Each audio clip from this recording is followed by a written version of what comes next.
When the sun rose 3 days ago over Daytona Beach, Florida, it marked the traditional start of a new racing season. Sports cars on the high banks at the Rolex 24 at Daytona. Wednesday at Daytona International Speedway, the transporters unloaded the greatest variety of automotive competition machinery ever collected for a single race on these legendary high banks.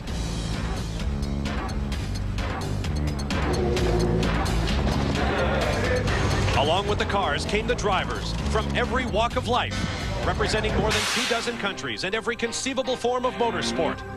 A melting pot of the famous and the not so, from every continent, champions and challengers, those who are racing to win, and those for whom racing at Daytona is a victory in itself. The first order of business was not endurance, but speed, the run for pole position. Qualifying's tomorrow? In Thursday qualifying, the lap records were shattered by 10 cars in 3 classes.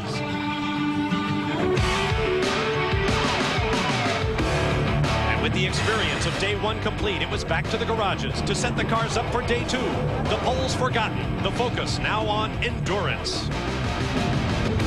Friday qualifying featured lots of adventure as the field sorted itself out for the race itself.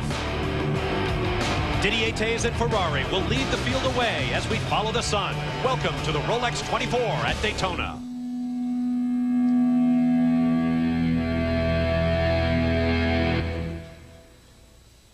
All is now quiet within the high banks of the world center of racing, Daytona International Speedway. But soon all will change as this place rocks to the thunder of more than 75 world-class sports cars in one of the sport's greatest events. After 2 days of sunshine and gentle breezes, it is now cool and misty.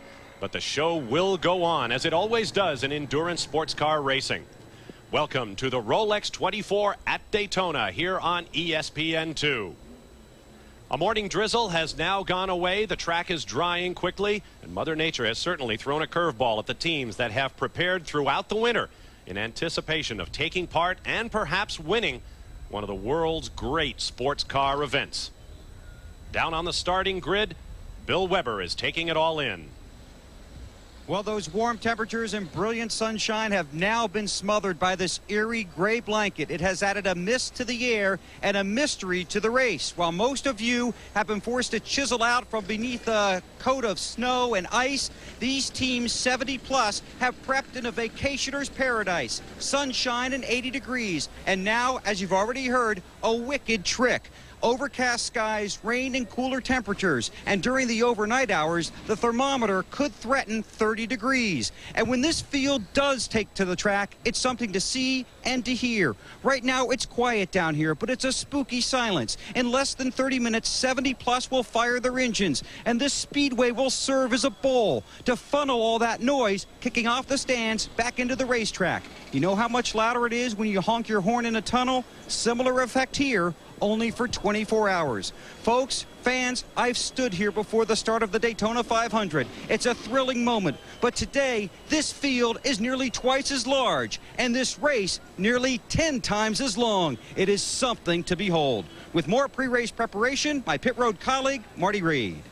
Thanks, Bill. Down here in the paddock area 15 minutes ago, this was like Grand Central Station. Now, one last team trying to get things prepared. The garages are empty. Teams hope they stay that way for the next 24 hours. There is big news, though. If you were with us yesterday on qualifying, you know that the man on my right, Bill Auberlen, was scheduled to drive the 31 Ferrari, Jean-Pierre Moretti's team. But at the last minute, contractual difficulties became apparent. The car was withdrawn. Moretti would only tell us that there was a problem with the contract, and you ended up being shifted now into the number 8 car, the Chevrolet Hawk of Roger Mandeville. Bring us up to date. What happened with the number 31 Ferrari ride? The car's sitting right behind us. Yeah, car's ready to go, brand new. Well, basically for my sponsors, all I do is drive for them, and apparently there was something that had to be met at a very late stage of the game that wouldn't be able to be met until Monday or Tuesday after the race. And, you know, Ferrari is a very precise company, and then when they want it this way, they'll get it this way, and I understand. So you know, I'm just really depressed. Not depressed. I'm just saddened by the whole thing that I don't get to drive for the Momo team, which, you know, Jean Pirro, I mean, I look up to the guy, and I'd really like to team up with him. We did all the testing through the off-season, so we know the car is going to be a phenomenal car. So it really came down to no cash, no dash. Well, I wouldn't say even that. It was something a little more technical than that I'm not really supposed to talk about. But you know, it's a letdown for my sponsor, Yokohama. I mean, they're on the other car, but they really wanted to debut it really big here. We could have had 2 cars in the front row. We could have had 2 cars, you know, next to the victory circle. What's this mean to the championship? Because you're still scheduled to drive the rest of the season with Moretti's team. That's right. I mean, my contract resumes. Everything resumes in Sebring, so I'll be on for the rest of the season. Apparently, I'm driving, you know, the number 8 Chevy, you know, for Henry Campherdam, SupportNet now, which is the new sponsor of that car, and I have to run against the Momo team, and we're going to go after him just like we'd go after any other team out there. This is going to be a bizarre feeling for Bill Auberlen, especially if he gets a chance to dice with that number 30 Ferrari. All right, Marty, thanks very much. Hello, everybody. I'm Bob Varsha. Welcome to one of the most unique events in motorsports, and certainly the most egalitarian. Out on that racetrack today, you will see world sports car champions, IndyCar and Formula One winners, Winston Cup stock car veterans, racing shoulder to shoulder with corporate executives, doctors, lawyers, butchers, bakers, candlestick makers. Although history tells us only 1 in 3 will ever see the checkered flag. It's all a part of this race. And in 9.5 hours of live coverage here on ESPN, over the ESPN2, that is, over the next couple of days, we're going to bring you as many of those stories as we can. Joining me to bring them to you, to my right, Jan Beekes, ESPN road racing analyst who's been with me through 2 days of practice and qualifying. And to my left, a man who has driven this race a handful of times, Jeremy Dale. On the comeback from racing injuries last year, how you feeling, Jeremy? I feel really good. I feel really good. And it's wonderful to be here and, you know, back in the thick of the racing scene. Well, we're certainly glad to have you with us.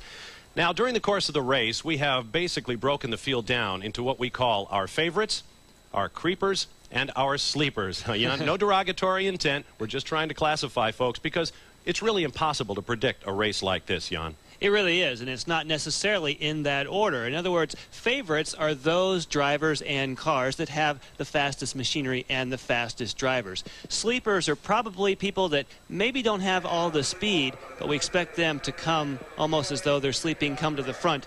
And then creepers would be those that, maybe that analogy where the snail wins the race, that is that here, if it keeps on ticking, a lot of times you have an opportunity to take home the overall victory. We'll have 3 classes of car in competition, very technically different, a lot of speed differential, a lot of traffic, Jeremy, as you know well. Yeah, I know that very well, and the traffic is always a big issue here. You know, you just have to put it in your head, especially if you're driving one of the world sports cars, the faster cars on the racetrack. You just have to say to yourself, okay, you know, this lap I'm going to lose 5 or 8 or 10 seconds or whatever it is, and I'm going to give up that time. It's a 24-hour race. You know, I can't stick my nose in here. I can't go for this aggressive pass. I've got to just take it easy and sit back.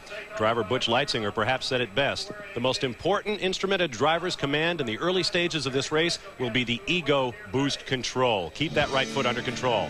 We'll give you a look at the overall starting grid, and when we return, we'll come back to start breaking it down into classes and let you meet some of the cars and stars that will be in action in this twice around-the-clock marathon. As many different stories as you see names on your screen. Stay with us for more live from Daytona International Speedway. We'll be back in just a moment.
to the start of a race in which time means everything. Welcome back to Daytona International Speedway and the Rolex 24 at Daytona. Let's take a look at the technical breakdown of the featured class in this International Motor Sports Association Exxon World Sports Car Competition, the World Sports Cars. Jan, they are fascinating machines. They really are. You can see they weigh between 1,600 and 1,975 pounds. You can see the rest of the stats as you go down through there. But I think specifically it's so neat that you see such a diversity in chassis and in engine. You can see the engine types here. Rev limits are the way that IMSA controls these to try and keep all these different varieties of engines all the way up to, depending on the chassis, 5 liters if you have a 2-valve and 4 liters if you have 4 valves. The mechanical diversity is absolutely amazing, and we'll be talking about the different cars as well as the drivers as we see them. Here's a look at the top qualifiers in the World Sports Car class, led by Didier Thez of Belgium with a record-shattering pole for Ferrari. Let's get down now to Marty Reed. Well, guys, Didier Thez will not start the car, although he was the man who put it on the pole. And the big question is, you come in as one of our favorites. I'll tell you what, a lot of pressure on this team to perform. Ferrari wants a win. Well, I don't know if we have a lot of pressure. We have a very good spirit in the team, and especially between my teammates. Giampiero Moretti is always there to make a joke and make everybody relax. No, of course, there's going to be a lot of pressure on the team, but it's a long race, and it's very important to keep your adrenaline for Sunday, and we try to approach the race with a very good spirit. After Giampiero Moretti, it'll be Bob Wallach in the car. The other Ferrari, the Scandia Ferrari, they'll be on Pirelli tires. Moretti's car will be on Yokohama, so the tire war will heat up early in our favorites category. For more, here's Bill Weber. Well, if you want to talk about one of the sleepers, how about the 1995 most improved driver? That would be this man right here, a familiar face, Craig T. Nelson. How about it today, Coach? Are we a sleeper up there? Well, that's how we rated you last night in our coaches meeting. A sleeper. That's interesting. Well, I think we got a really good shot. You know, if we can just stay patient, stay contained and all that stuff, and the car keeps running. Yeah. You're not starting the crew is fantastic. Yeah. No, Johnny's going to start. I'm second, Dan's third, and Case is fourth. You looking forward to it? Oh, yeah. Last year we just barely made the grid. And the car had, been on fire and all of that, and we'd had a lot of problems. We just got out here before the start. In fact, I got gentlemen start your engines just as I was putting on the substrap. So this year it's a little different. Well, good luck today. Hey, thanks. Yeah. That's Craig T. Nelson. He's one of our sleepers. Another one would be Wayne Taylor. Not often you call the outside pole sitter a sleeper, but he could be today. Let's go to Marty. Well, when we go to our creeper category, that doesn't mean this team doesn't have a chance. Bobby Brown has put together his best effort ever. These are the teams that don't have the high-dollar funding. And they also have nothing called good luck. Give you an idea, back at the January test session, they had a brand-new transporter. It caught on fire. Guess what else? This team qualified 13th, but they definitely could be a little bit of a factor at the end because they've got a great driving lineup. They've got Bobby Brown, Elliott Forbes Robinson, and a former Camel Lights champion, Don Bell. Go for it, Bob. Marty, they're going to be a great team to watch, and we'll be following them as this 24-hour marathon unfolds. Now, Jeremy, you've driven the World Sports Cars here on the High Banks. It's got to be a tremendous eye-opener for a rookie at Daytona. Yeah, I think the big thing for a lot of these guys is driving at night, driving with 70-odd other race cars on the racetrack, maybe dealing with rain, maybe dealing with 30-degree temperatures. There's so many other factors. It's just not, your normal automobile race. It's a very unique event. No question about it. The race cars like cold temperatures, but when you're sitting in that open cockpit at 195 miles an hour or so on the backstretch, that can be an eye-opening experience, too. We'll be back to talk about the production-based categories, beginning with GTS1. Stay with us.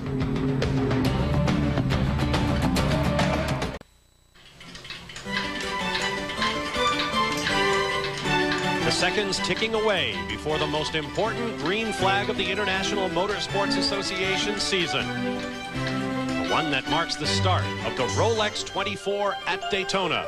At which point we begin counting down 24 hours to the checkered flag. Welcome back live to Daytona International Speedway. Bob Varsha along with Jan Bikas and Jeremy Dale. Let's take a look at the faster of our two production-based categories. Exxon Supreme GTS1, Jan. Well, as you can see, they're a little bit heavier. 2250 to 2750. And the real difference here is that the cars, obviously the displacement is smaller, but they're going to look like what you're going to see on the road. Look at those engine types as well as the makes. And for the tube frame cars, they're from 3.5 to 6 liters, but if it's a production road version, you can get, like that Viper, all the way up to 8 liters. Or our friends from Italy with the EB Bucati 110. 5 valves per cylinder, 4 turbocharges on that monster. Wait till you see that creation. Our top qualifiers in the class include the 2-time defending class champions from Bricks Racing using brand new Aurora V8 engines. They qualified 1st and 4th. Let's get down to Bill Weber. And they've been fastest since the January test. But one guy to watch today will be in this car, the 74, Hans Stuck. Hans, you got your wish for rain. Can you hold him off today? We'll see. In the moment we're on dry tires. I'm using slicks for the start. Even the track is a little bit wet. Sure, we hope for some more rain because they have a very good ABS system in the car. The car is good on traction with the engine in the rear, so we pray for some rain. We'll see what we can do. 8 World Endurance Championships for him, 70 major wins for Hans Stuck, but he'll be chasing that Olds Aurora that Darren Brassfield put on the pole for his 15th career pole. Now let's go to Marty. Thanks, Bill. You're looking at the number 98. This is one of the Vipers. Price Cobb will be at the wheel. This is one of our sleepers. This is an unproven car, first time here at the 24 Hours. The other one that we're going to be looking at is the 01. That's got Hurley Haywood here for his 25th year, John Osteen, David Murray, and Scott Goodyear. Besides Price Cobb in this one, you got Mark Dismore, Tommy Archer, and Sean Hendricks. These are 2 very strong driving teams. It'll be up to see who can keep the car on the track. Bill. Well, some of the other guys to watch for in the creepers, how about the 89, the Lister Storm? It's 6th in class. They were off the pace in morning practice. Jeff Lees had trouble with that car yesterday, but has lots of power, a V12 Jaguar in that car. But the question is, can they keep it on the track? Another car that's 22nd in field, the all-wheel drive Bugatti. We talked to Derek Hill about that car yesterday. They were 69th after the first day. They're 22nd starting this race. A 3.5-liter engine, quad turbo, 650 horses. It's a fantastic looking machine. We'll see how it looks when the 24 hours are done, guys. A great race car, and you bet we'll be following them. We're going to take a short break. We're getting very close to the command to start engines for the 34th running of the Rolex 24 at Daytona.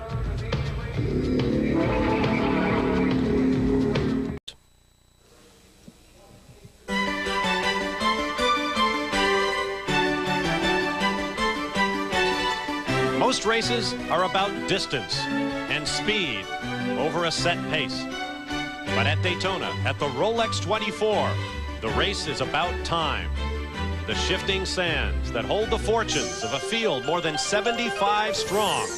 Now just moments away from the command to start engines. Welcome back to Daytona International Speedway. As I mentioned, we have 3 classes in competition. The third is the Exxon Supreme GTS2.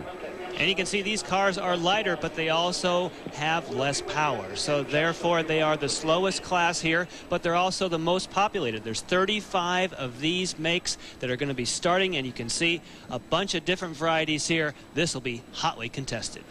Jeremy, I know you have driven in what was once known as GT under 3 liters. How are those cars compared to the rest in terms of driving them on the racetrack? You have to have your head on a pivot. Very light, very nimble, very good in the braking zones. They can challenge just about anyone in the braking zones. They're very, very quick little cars, but just not quick on the straightaways. You see the drivers, the starting drivers, and these teams of drivers are now climbing into their machines, strapping in, a handshake. Nerves will be frayed to the absolute limit. And as I mentioned, perhaps 1 car in 3 now sitting so shiny on the starting grid will see the checkered flag. Drivers, start your engines.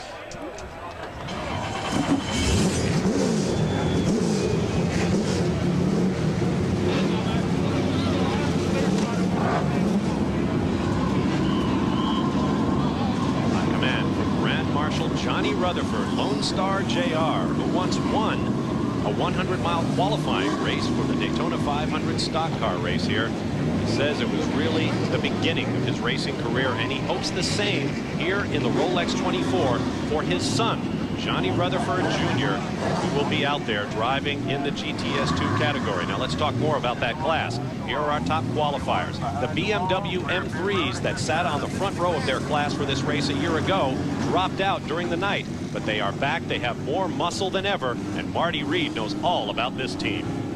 I'll tell you what, they are strong, 1-2, and they're going to be carrying our onboard cameras. You can see the 07, it qualified second, and then here's the pole sitter done by David Donahue. That's John Paul behind the wheel. We're going to swing around. David, we're just about ready to get run over by about 60 cars. You got to be excited. This is great.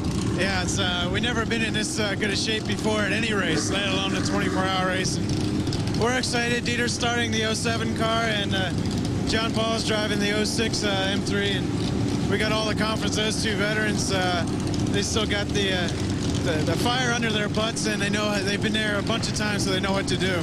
Well, they're definitely the favorites. Bill has got the sleepers and the creepers. You want to know about sleepers and creepers? I'm back here about, the 40th, 42nd starting position. You want some sleepers and creepers? This is my last row at most of my races, 42 starters. If you look on back, you've got more than 30 cars behind them, and there are some good cars back there that didn't qualify quite as well as they want. We've even got some world sports cars back here. In the S2 division, you'll have to watch for some of these guys to slowly creep their way to the front. It'll be a challenge to watch. Marty? Well, guys, we've got one car that has not made the start down here already. We've got some excitement. The number 35. This is definitely one of what we would call our creepers. The guys are working furiously. I think they've got it fired. Meanwhile, everybody else is pulling away. Yes, he's underway. So it looks like everyone will make the green flag. All right, thank you, Marty. It never fails after a whole winter to prepare for the Rolex 24 at Daytona. Sometimes there's an engine that just doesn't start. We'll be back.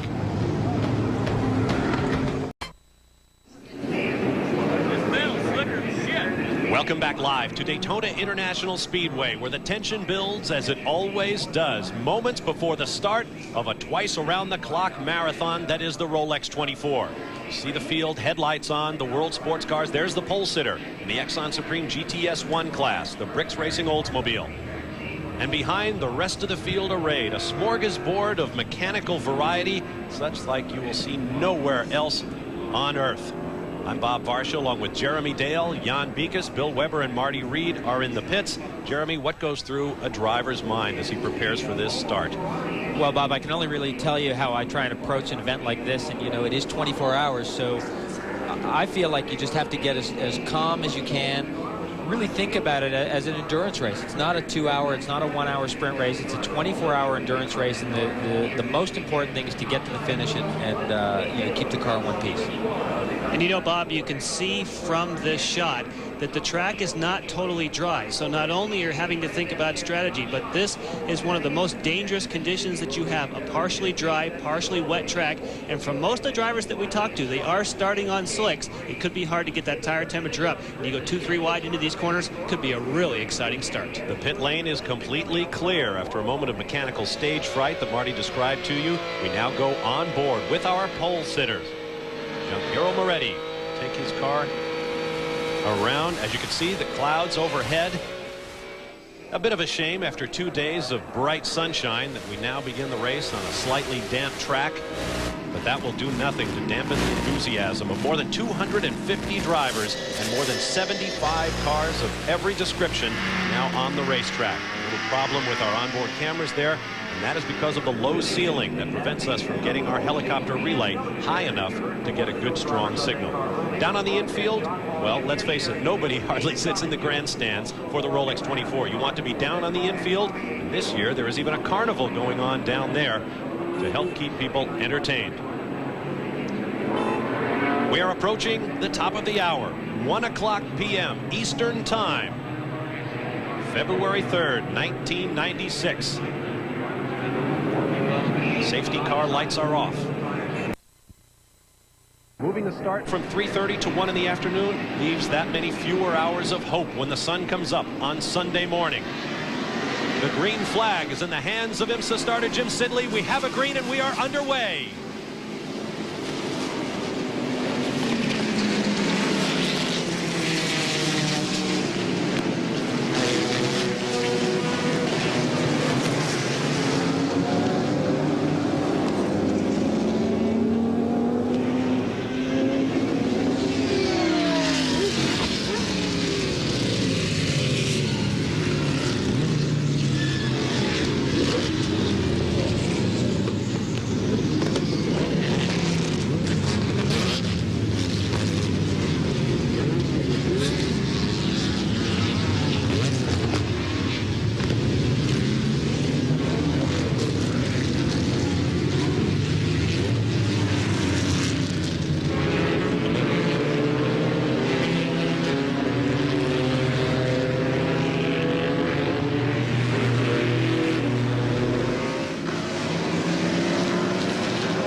flashing down the backstretch, reaching close to 200 miles an hour.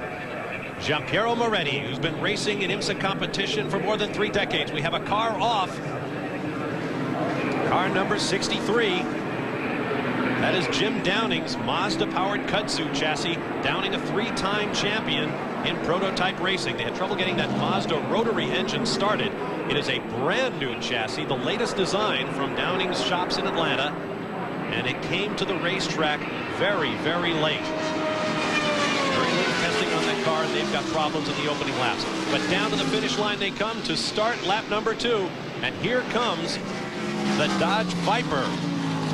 That was probably the car that improved most in the second day of practice and qualifying. Le Mans winner Bryce Cobb, vastly experienced American sports car racer, and a many-time winner in IMSA competition. Getting a little squirrely there. That is a front-engine car. May have a little bit of a balance problem in his handling.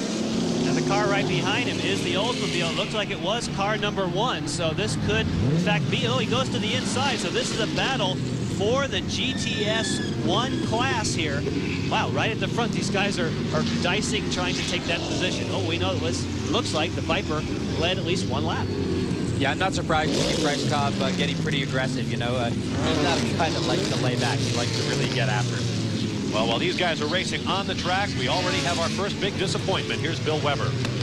61 Porsche behind the wall. They've already looked under the hood at the motor compartment. Mark Mahalik sits in the car. The team working on it. They came behind, never got to the start-finish line to complete a lap. They were pushed behind the wall. They sit back here. The 62 car also sits on pit roads with problems. So 61, 62, and 63.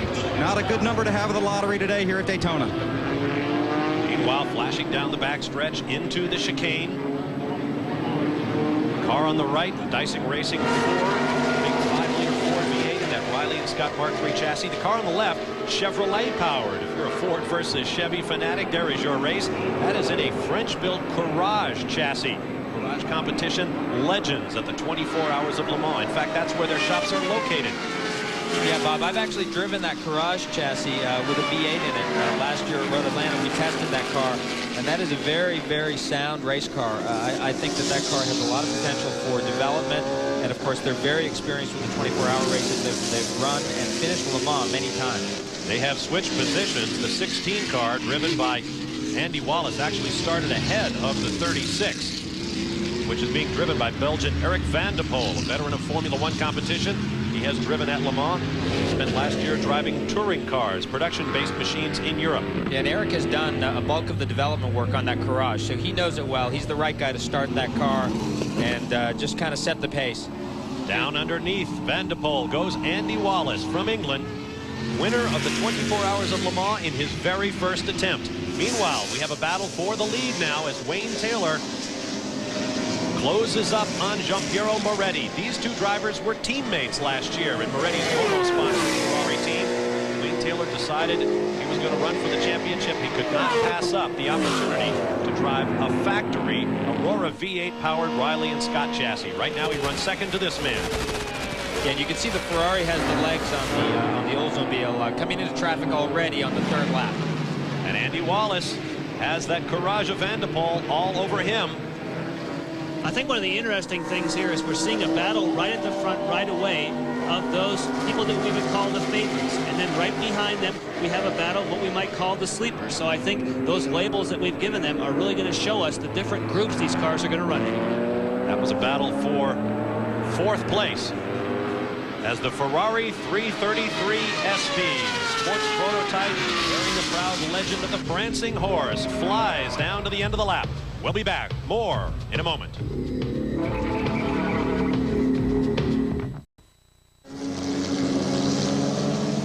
Back live at Daytona International Speedway. Bob Varsha, Jan Bikas, Jeremy Dale, Bill Weber, and Marty Reed with you.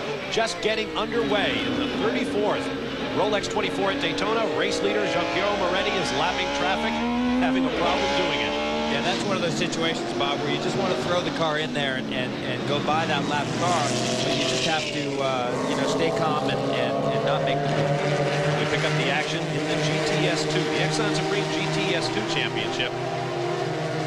3 separate classes, all racing for their own points, and there are bonus points available for drivers who score in this race. but only 3 drivers can score per team. Your car must go 70% of the distance of your class leader, and each driver who scores must drive at least 25% of the distance the car goes. I'll say that again later in case you want to write it down. And here you see Tim McAdam in the thick of the GTS2 cars. You can see how frustrating this will be for him, trying to get through this group of cars. And they're all racing. Those cars are all equal cars. They're all racing, and he's trying to slice his way through this group of cars, and it's very difficult to do sometimes. I think it's also interesting, Jeremy, that our BMW, which a lot of people just expected to just go out and take off from the front, hasn't done that. He's still in the picture, but I think they're going at this very conservatively. And wouldn't you think, Jeremy, when you have the fastest car, you tend to be more conservative because you could make up time?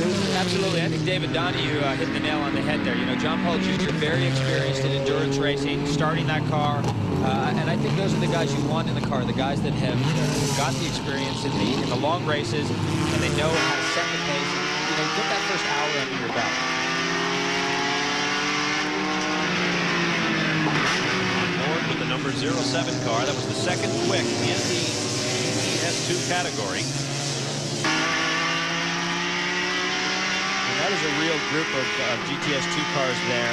And I think these guys, if they're smart, they're just feeling out each other and you know, just cruising. You know, you don't want to make any mistakes. You don't want to jeopardize the car early in the race. It's just not the thing to do. They have fallen back slightly. That was Dieter Quester in the 07 car, running back in 4th spot, though he started 2nd in class. Starting the 06, John Paul Jr. Now you ride with the overall race leader and the leader in the WSC category, Jean-Pierre Already, and look at that closing speed. You can also tell where he is on the racetrack, that he's not that far behind the BMW because the in-car cameras came from about the same section of the racetrack. That shows the incredible speed difference from the top classes down to GTS2. And, you know, you would think with the race starting, you know, we're 5-6 laps into the race, and already the lead car is really into the thick of the lap traffic. And from this point on, it's just, that's the way it is. You know, you just have to work your way through that stuff. But he's doing a great job. Doesn't hurt to have a little horsepower on your side. Starting to kick us some dust there. I think you got a little higher line. I saw, you know, the track, we have had some rain, which you would think would wash it off, but maybe on the high side of the banking, it's still a little bit green. Threading his way through turn 1. This is where discretion truly is the better part of valor. Yeah, the tricky thing with the infield section here is that you have a lot of transitions from one side of the road to the other. And it's very difficult to figure out what the guy in front of you is going to do. So you need to just take your time. Jean-Pierre Moretti's team, run and engineered by Kevin Durand, engineered the late Al Holbert's Porsche 962 teams to several victories in the Rolex 24. Yeah, I think we'll see Jean-Pierre into the thick of this GTS2 battle very shortly because he's not far behind them, and he'll be about 10 seconds a lap quicker. So, you know, during this lap, he'll come up into the group, and that's what here he comes. Now watch the closing speed. He's already about to lap these cars. Working lap number 6 of the race, or 7 for the race leader, I should say. And of course, the biggest difference, he'll just thread right through these guys on the straightaway because he's got a faster straightaway speed. But the huge difference is there in the braking area. When you have a WSC car, they really can get on the brakes a lot later than their sedan-based counterparts, and that's where he's going to get nice. Driving with Dr. Moretti this weekend, Bob Wallach, a 4-time winner of this race, Didier Taze, who put the car on pole, and Formula One veteran Max Papis from Milan, Italy. So no shortage of driving strength on that team. Rocketing around the slower S2 cars. You can see all those guys did a great job. You know, they're staying low on the racetrack, letting him go around the high side, and that made it real easy for Jean-Pierre. Ferrari having things all its own way in the opening lap, but there are so many hours still to come. Stay with us for more from Daytona.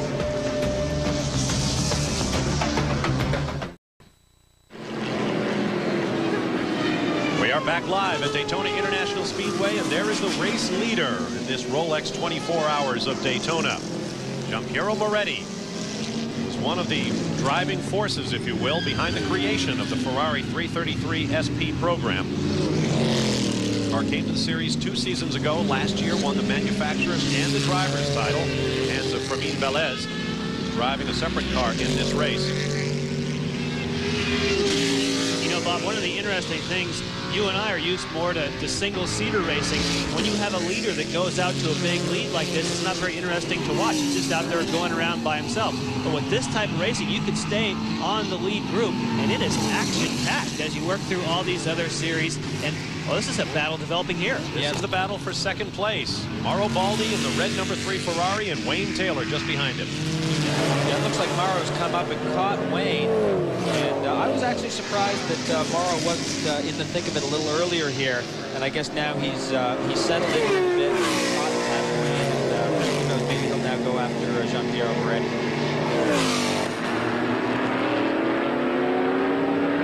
Their backstretch. Ferrari Formula One derived V12 in that red #3. Behind him, a 4-liter double overhead cam V8 Aurora engine. Coming on to the racetrack after a little bit. Now, if we talk about the two Ferraris, they are different in the way they're set up. And Bob, you mentioned during one of our qualifying shows, they have some special suspension modifications they've done to the front of the car we're looking at now. That's the #3 Ferrari. And they have what's called a third spring, which is similar system to what they use on an Indy car, but they're using it here in WSC. And there is the 4th place car, Andy Wallace, in a Ford V8 powered Riley and Scott Mark III chassis. They have a very interesting strategy. They were planning on starting the 16 car and starting the 20 car, but we're not planning on continuing past the first hour with the 20 car. And what Rob Dyson said was, I saw John Paul Sr. do that many years back. They won the race by a huge margin. What they did was they used one car to break in tires, one car to break in those tires and those brakes, and of course we have a spare car sitting in pit lane if we need any parts. Now earlier, that car was dicing with the car you just see coming into your picture there with the headlights on. #36 Courage Chevrolet, driven by Eric Van de Poel. He is now in 5th place, and he has dropped back from that fight with Andy Wallace for 4th. And of course, you'd love to see these guys racing wheel to wheel, but you know they just have to settle into a pace and get through this first hour, get through the first pit stop, and settle things down a little bit. Unlike that guy. Now we're looking for the 6th place car. The car #7. It is a pushrod Oldsmobile 5-liter engine. The back of a Spice chassis, much like the one you drove in this race before. And look at the gap. 6th place, well back from 5th. Yeah, and again, you know, these gaps don't matter too much right now. You can see this driver here taking it easy into that braking zone. The 6th place car 7, the Bobby Brown entry. But you know, the Spice chassis is a good chassis. It can get through these endurance races. We won this race the last 2 years in the World Sports Car category with the Spice chassis, with the Oldsmobile V8. It's a good car. It's a fast car. It's a proven car. The car is capable of winning the race. It's just not as quick as the leading cars. Now here are the 7th and 8th place cars overall and in World Sports Car. Very gingerly making their way through traffic. Car #43 is another Oldsmobile powered chassis shared by Lee Payne, Ross Bentley, Frank Friong, and Don Kitch. And you can see by the helmet as they went through the chicane that Johnny O'Connell is in the Screaming Eagles machine. And look at this, GTS is catching up to the, oh look, he actually looks like he's pulling even in that shot to WSC in the back of that. GTS 1 class leader, excuse me there, Jeremy, is running 9th overall in the race. Now, in case you're wondering, a GTS 1 car has won this race, the overall race that is, before. It happened back in 1994 when a Nissan managed the feat. Yes, and of course that Oldsmobile Aurora is catching the Riley and Scott chassis that Johnny O'Connell is driving. Johnny with Nissan for a number of years and very experienced in endurance racing. I think Johnny's just setting a pace here, getting comfortable in that car. Let's learn more about their situation with Marty Reed. Well, that #1 Oldsmobile Aurora may have a problem. In fact, Irv Hare is reporting to the team down here that the steering, something is wrong. They're not sure whether or not it's got a fluid leak or not. They're going to hope to be able to stretch it to the first pit stop, which is about 55 minutes into the race, or hopefully they'll get an extended yellow. Let's go to Bill Weber.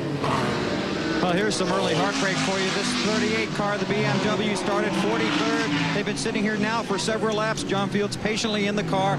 They blew a hose off the gearbox. Then the cap popped off. They drained all the fluid out of it. He crawled back in here. They refilled it. They checked the tires, and they're getting ready to send it back out. And John looked over at me a minute ago and smiled and shook his head. This is one of these things you file away in a 24-hour race. See where these guys are tomorrow afternoon, but it's early disappointment just a few laps in. No question about that, Bill. They had a hardship lap this morning as they checked that car out. They were another late arrival here at Daytona International Speedway. John Fields sharing that car with Jim Briotti from New Jersey, Juan Carlos Carbonell of Chile, and Oliver Kuttner from Charlottesville, Virginia. This will surely be disappointing, but it is surely an understatement to say it is very early in this race. Meanwhile, leading Ferrari with Gianpiero Moretti aboard continues to make his way in the lead. Now here's another class battle, GTS1 category. Porsche, the grand name in all sorts of endurance racing, regardless of class, doing battle with the Lister Storm, a one-of-a-kind racing version of a European-built supercar, not sold here in America, with a Jaguar V12 engine under the hood. We saw some exciting action yesterday in qualifying from that Lister Storm with Jeff Lease behind the wheel, and he is behind the wheel at the moment. This should be a really nice battle. As far as the machines go, they are just about as different as you can get two machines. It'll be very interesting to see which portions of the racetrack the Porsche is quicker than the Lister Storm. Well, in this case, it's traffic that's really playing into the hands of the Porsche and not the Lister Storm. Yeah, and of course that Lister chassis is maybe a bit of an unknown, but certainly the Jaguar V12 is not in endurance racing, and they might have a very good power plant there in terms of getting through the 24 hours. Down to Bill Weber.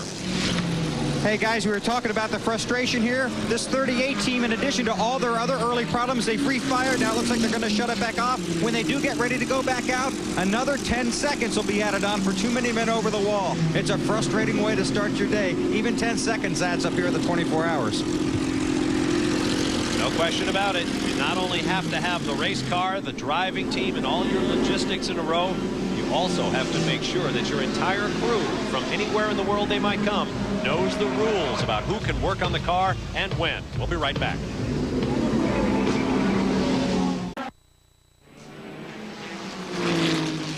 Not quite 30 minutes into the 34th running of the Rolex 24 at Daytona. Here's the way our field shakes down. Ferrari out front with Gianpiero Moretti driving, followed by 1994 Exxon World Sports Car champion Wayne Taylor in his Oldsmobile.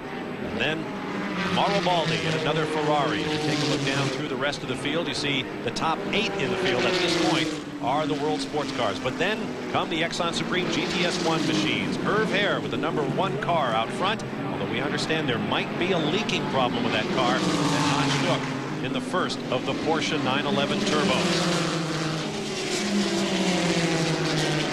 #8 Chevy Hawk World Sports Car up to 14th place, making good progress through the field. It's like the Dodge Viper has slipped back somewhat. Remember, we saw briefly that he was leading that class, so maybe that was just an effort to get out there to say we led our class one lap here at the Daytona 24 Hours. Well, they will be the first to admit that it's a brand new mechanical combination, has a lot of work to be done on it. Here is the 21 machine that's been brought into the pits for going too slowly on the racetrack. Let's get down to Bill Weber. Well, they're making a driver change, and they're putting Willie Beck in the car, and they're having some trouble getting him strapped in there. They did bring the driver change in. This car had been very slow, and they're going to see if they can't get back up to speed. This is a great-looking race car, and unfortunately, it's sitting here right now. They're going to make the driver change and send him on back out.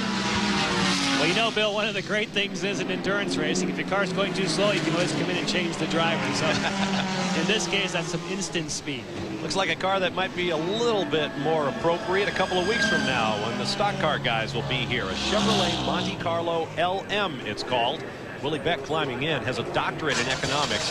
Grew up just just a few miles from the Nürburgring racetrack in Europe, but said he never went there. Came to America, began racing here, and he spent the last 8 years in single-seaters and sports cars, sharing with Alistair Davidson from England, Mauro Borella from Italy, Yuval Jones from England, and Ken Pater from Fort Collins, Colorado. Up front, our leader, Gianpiero Moretti in the Ferrari. Is he coming under fire? No, that's not the second place car behind him. Looks like the Wayne Taylor car, though. Same color scheme. Yes, I believe it is. Yes, that's Wayne Taylor in that Oldsmobile Aurora V8 powered chassis. Yeah, and I'm surprised that that Wayne is catching him as quickly as he is, because we saw earlier Wayne was back third behind Maribaldi. I'd like to know where Maribaldi is now. But certainly it looks like Wayne is making a run for the lead here, and he'd like to lead this race before the end of the first hour. Now, at the moment, it looks like he's closing in at some stages at a second a lap, and Wayne Taylor's fastest lap is a 1:46.6 versus a 1:47 for our lead car. Now, would you, Jeremy, say what kind of pace do you think that is for these guys at this stage? I think that's a very quick pace. I think that in the first hour you tend to run a little harder than you will later in the race, and I think that that's a very quick pace. Now, maybe I'm underestimating what this race car can do, but I think they're running pretty hard right now. Let's talk a little about the dynamics of the race car. As the fuel load lightens, some cars likely to be much faster with a light fuel load than a heavy one. Yeah, these cars at around 2,000 pounds, especially in endurance trim, they tend to be a little heavier with the headlights and maybe an extra battery. You know, because the weight of the car is so heavy, it's not like a Formula One car that's down around 1,300 or 1,500 pounds. The fuel load, which, by the way, is not an enormously large fuel load, doesn't change the handling of the car dramatically. It's more a tire issue. Now you can see these guys are really in the thick of the traffic here, and Wayne might be able to snooker him here on the inside. Whoa, he was going to go to the inside, but then he saw that wet pavement and decided, no, I don't think so. But boy, that's getting exciting there up front. Leader catching up to the 05, running fourth in the GTS1 class. As you watch Wayne Taylor making his way around. And you can see the World Sports cars, as quick as they are, aren't that much quicker than the GTS1 cars. The GTS1 cars are very quick on the straights. That's my favorite car, now sandwiched between the top two cars in World Sports cars. It's the Bugatti. 5 valves per cylinder, 4 turbochargers, a P12 engine, all-wheel drive, 5 years in development. Still not quite as quick as they'd like it to be. Running on Michelin tires, the Bugatti EB110. That thing cranked down the straightaway, though. Look at that. He might, look, he's going to come back and try and repass the WSC car. Yeah, I think we'll see the big difference will be here in the braking zone. When they get on the brakes, Wayne will be able to really drive it in deep here, and the Bugatti will need to get on the brakes very early. It's a very heavy race car, that Bugatti. Yeah, big gap opens up. Car number 21 back on the racetrack. We've got a spinner. Car number 09 down there trying to get it refired. And that's a very tricky place to spin there. He'll have a tough time seeing where he's going to pull out there. He should be really looking for direction from some corner workers or someone else to let him know when to go. He's going to pull right out onto the line there. Hopefully there's someone directly across from him that can give him that signal. But with all these cars on the track, I don't know that there's that many gaps that he can actually take. So let's hope when he does pop that clutch that he's going to get some traction and not stay and get stuck in that line. Look at this battle up front. That is Bodo John from Minden, Germany in that Porsche. Porsche 911s in one configuration or another make up more than half of the GTS2 field. In fact, almost half of the cars in this race are Porsches. And you can see here the leaders in World Sports Car now getting into the thick of the GTS1 cars as well. So we have pit action. Marty Reed.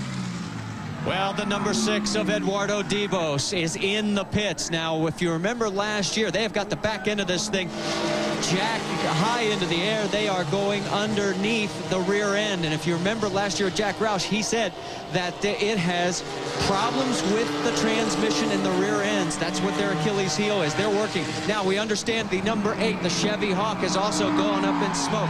Remember, that's the car that Bill Auberlen was going to try and score points in. Doesn't look like that might not happen just yet. We'll keep you posted. And we're also getting ready for the number 97. That's one of the Vipers. They're going to be called in because the under tray is dragging on the racetrack.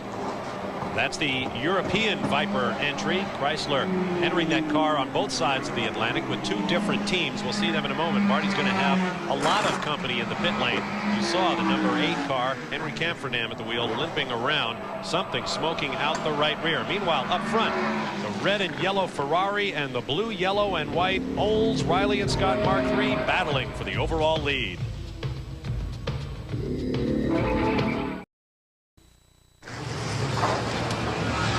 Action back at Daytona International Speedway at the Rolex 24. In the pits, you see the first stop made by the Screaming Eagles racing team, and guess who is climbing in? Coach is going to go to work. Now, he has told us, if you were with us through the qualifying shows, that this Ford power plant that he has is really putting out some torque, snapping his neck around like he was never used to before, and he has really been enjoying this ride. Right behind them is the number 8 Chevrolet Hawk. They have broken a rocker arm on the suspension. It was not the motor. They will be able to fix it, but they're going to go several laps down. All right, thank you, Marty. Good luck to Coach Craig T. Nelson. Meanwhile, out on the racetrack, we have had a pass for the lead. Here's how Wayne Taylor got around Moretti.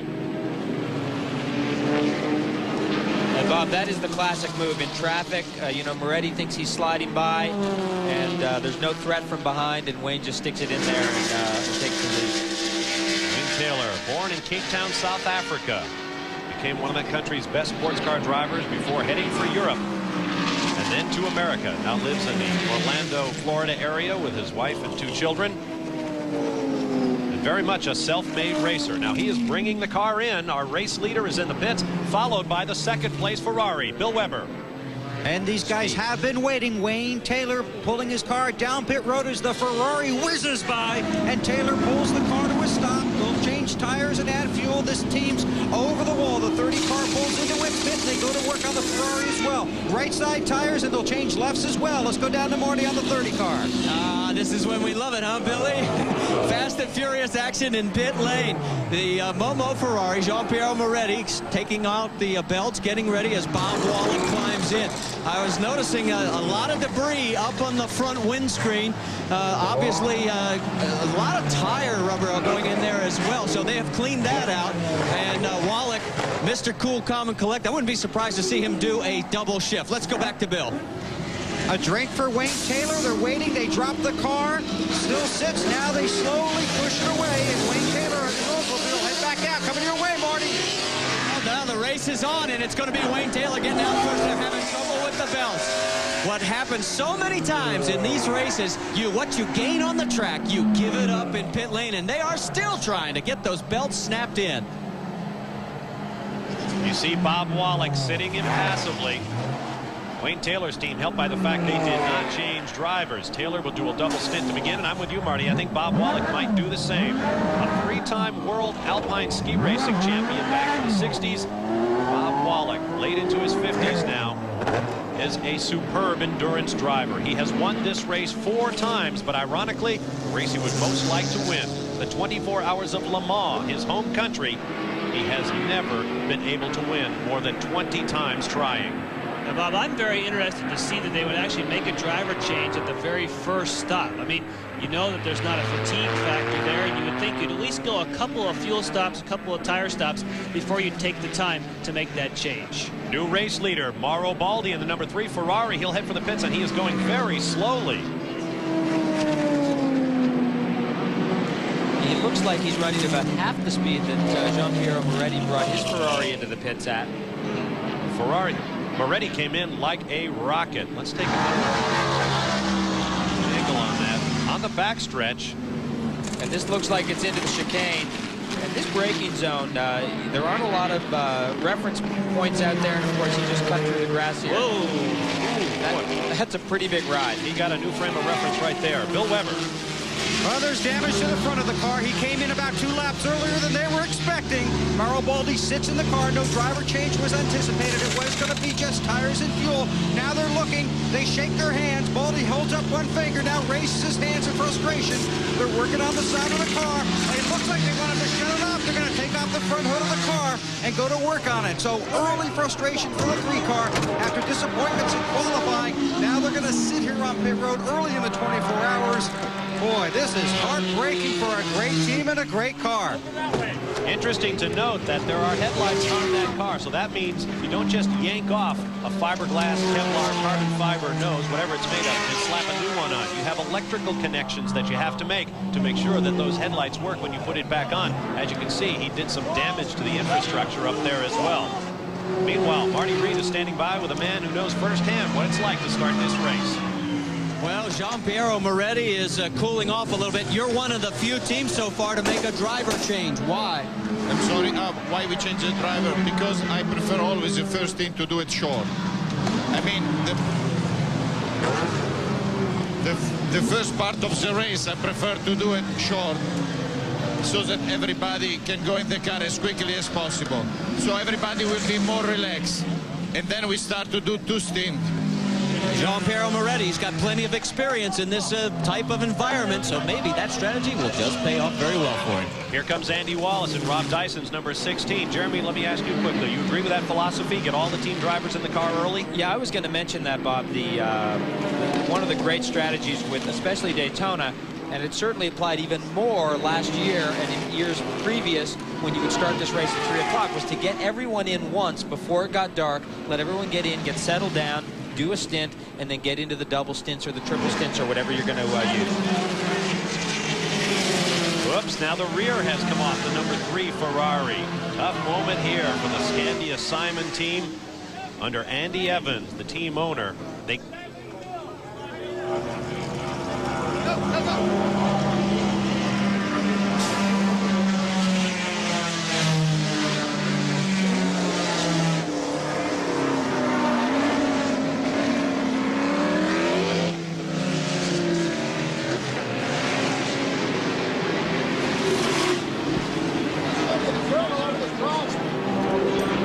Excuse me for the problem with that microphone. Andy Wallace makes his way back onto the racetrack. Problems for the number 3. That Ferrari will sit in the pits for further repairs. We'll take a quick timeout and return for more live action. Big problems for Ferrari and the Scandia Simon team. We'll talk about that when we return.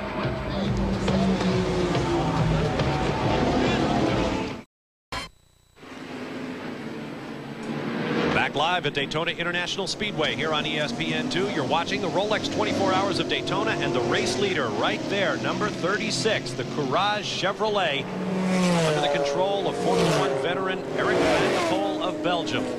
You know, Bob, I think he's coming into the pits this time, so we'll have to see after this round of pit stops who's going to retain the lead of WSC.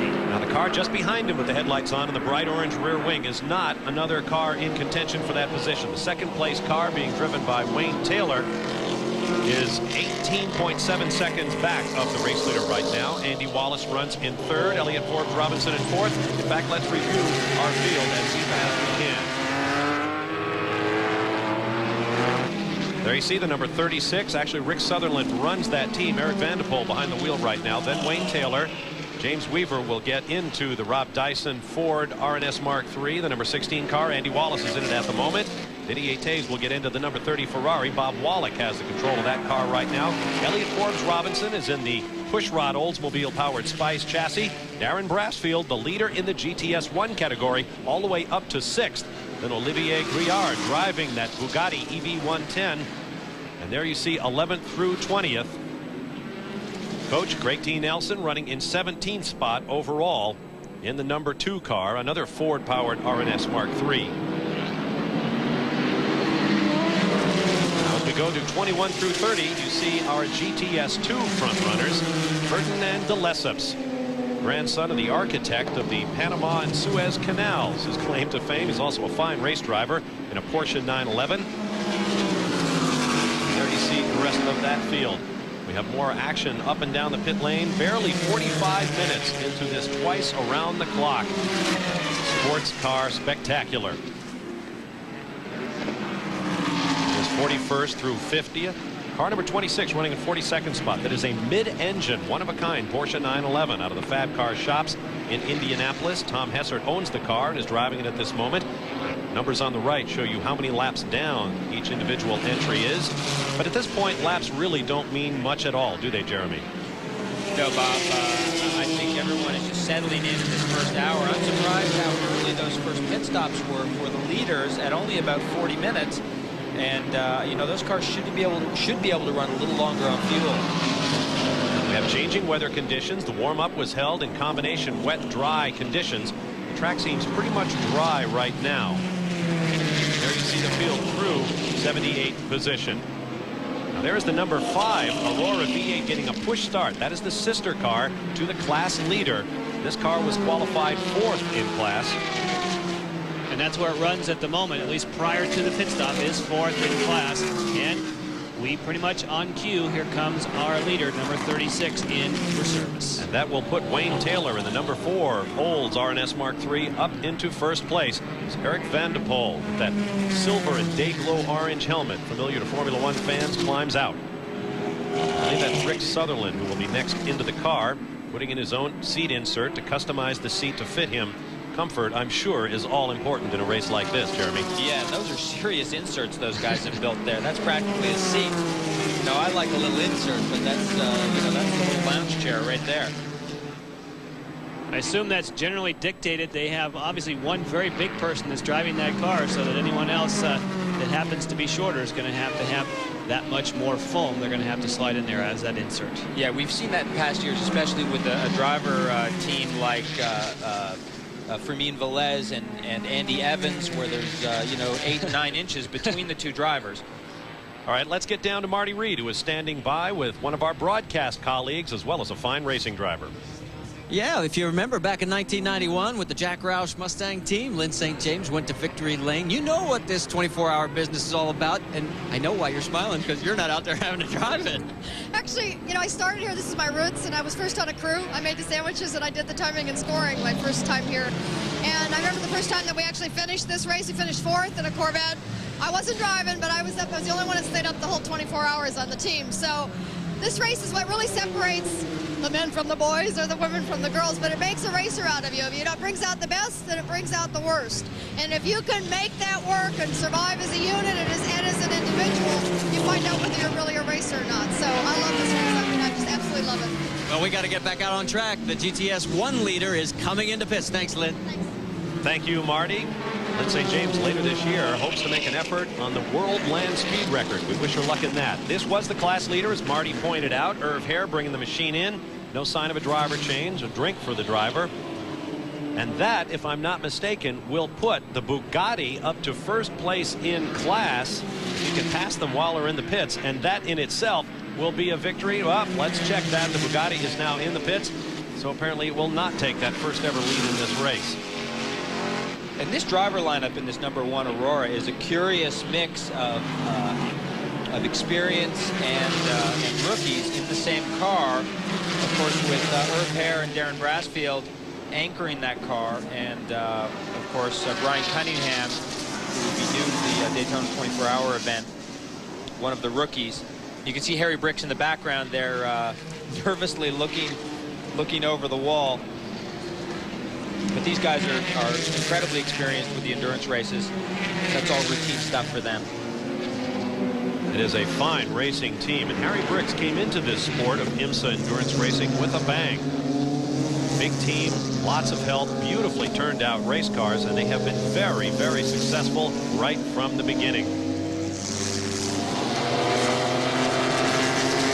There is the number 4. That is the race leader, Wayne Taylor, in a World Sports Car open cockpit machine, going way up high. This is what the drivers were told to do. On the banking, pass way up high. If you're going slower, get down low and keep your eyes on your mirrors, because the closing speeds here are phenomenal, particularly on this part of the racetrack. A little adjustment to his helmet visor there for Wayne Taylor.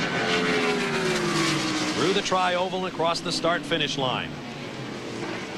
Pit action continues. We'll be back to describe it to you. More live from Daytona in a moment.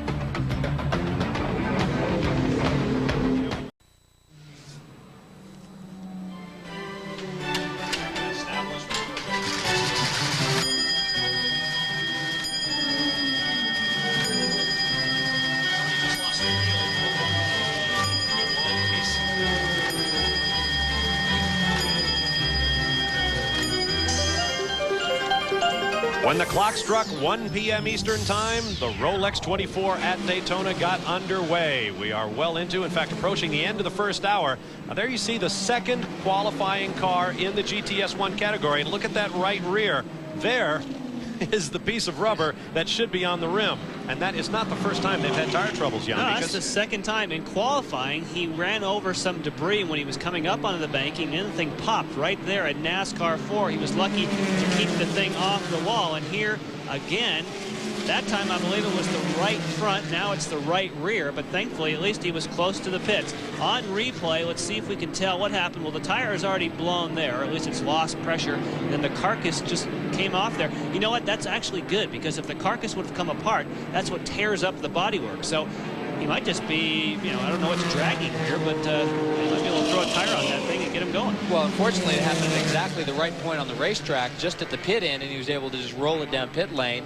You know, the guys in the pits were probably surprised, but certainly he didn't have to do a lap on the rim there. Andy Petery climbs out, making the driver change at a convenient opportunity. Car built by Tommy Riggins, who will drive it. In fact, he is the man who qualified it second in the GTS1 class.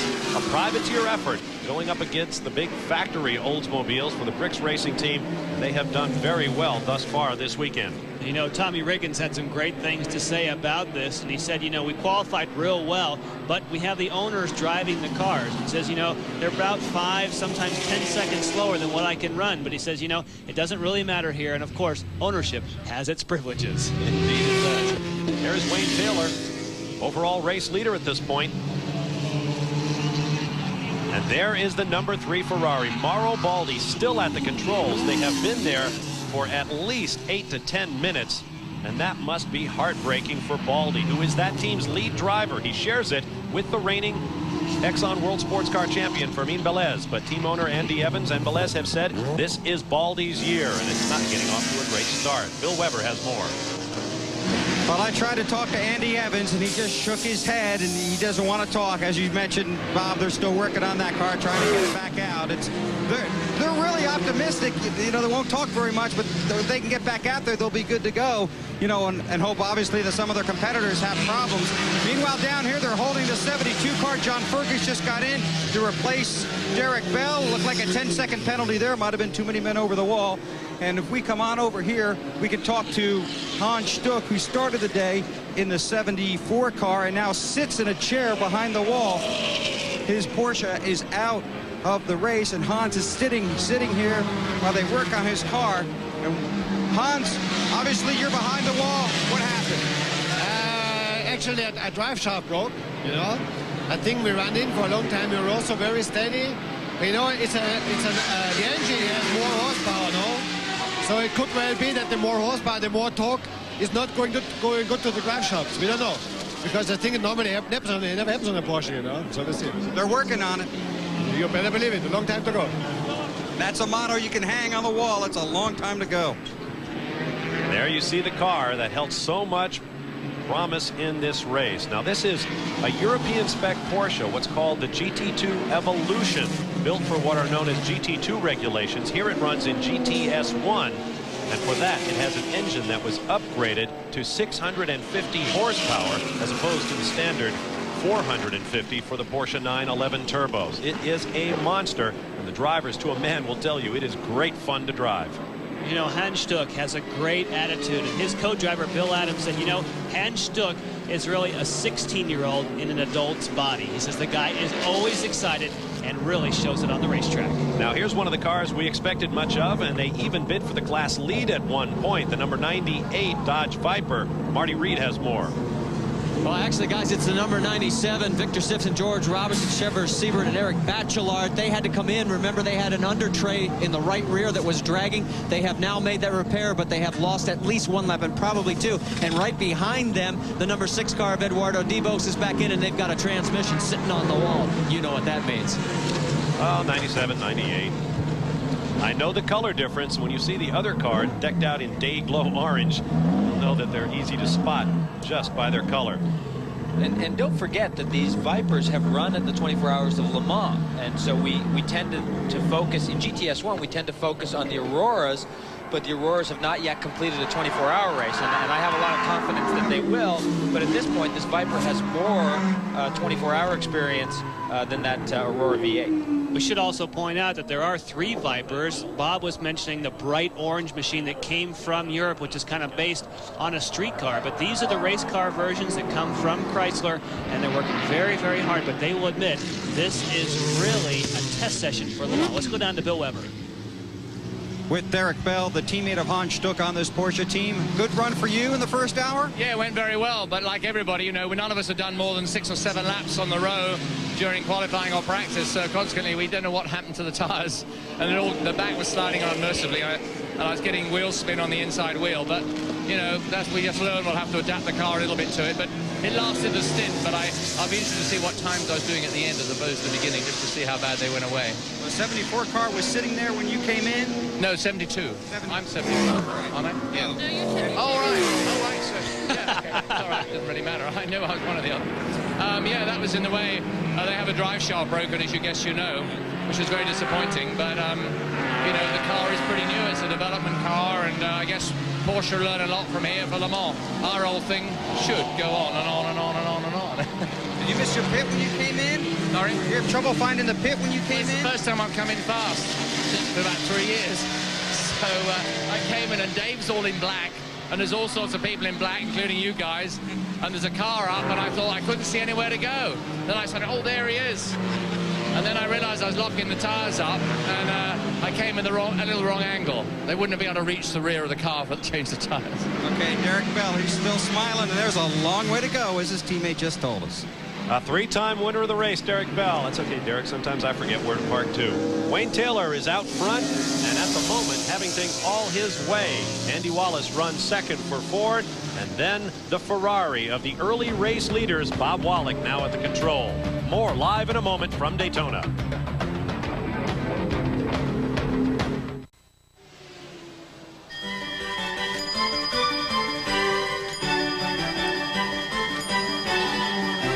p.m. Eastern Time on Saturday, February 3rd. The 34th running of the Rolex 24 at Daytona has reached the 1-hour mark. 23 hours remain in one of the greatest sports car events in all the world. Welcome back live to Daytona International Speedway. Bob Varsha along with Jeremy Dale and Jan Bikas up in the booth. Bill Weber and Marty Reed patrol pit lane. And there is your overall race leader, as well as the leader in the world sports car class. If you're just joining us, welcome. Wayne Taylor took over the lead from the Ferrari of Giampiero Moretti. He now leads that race.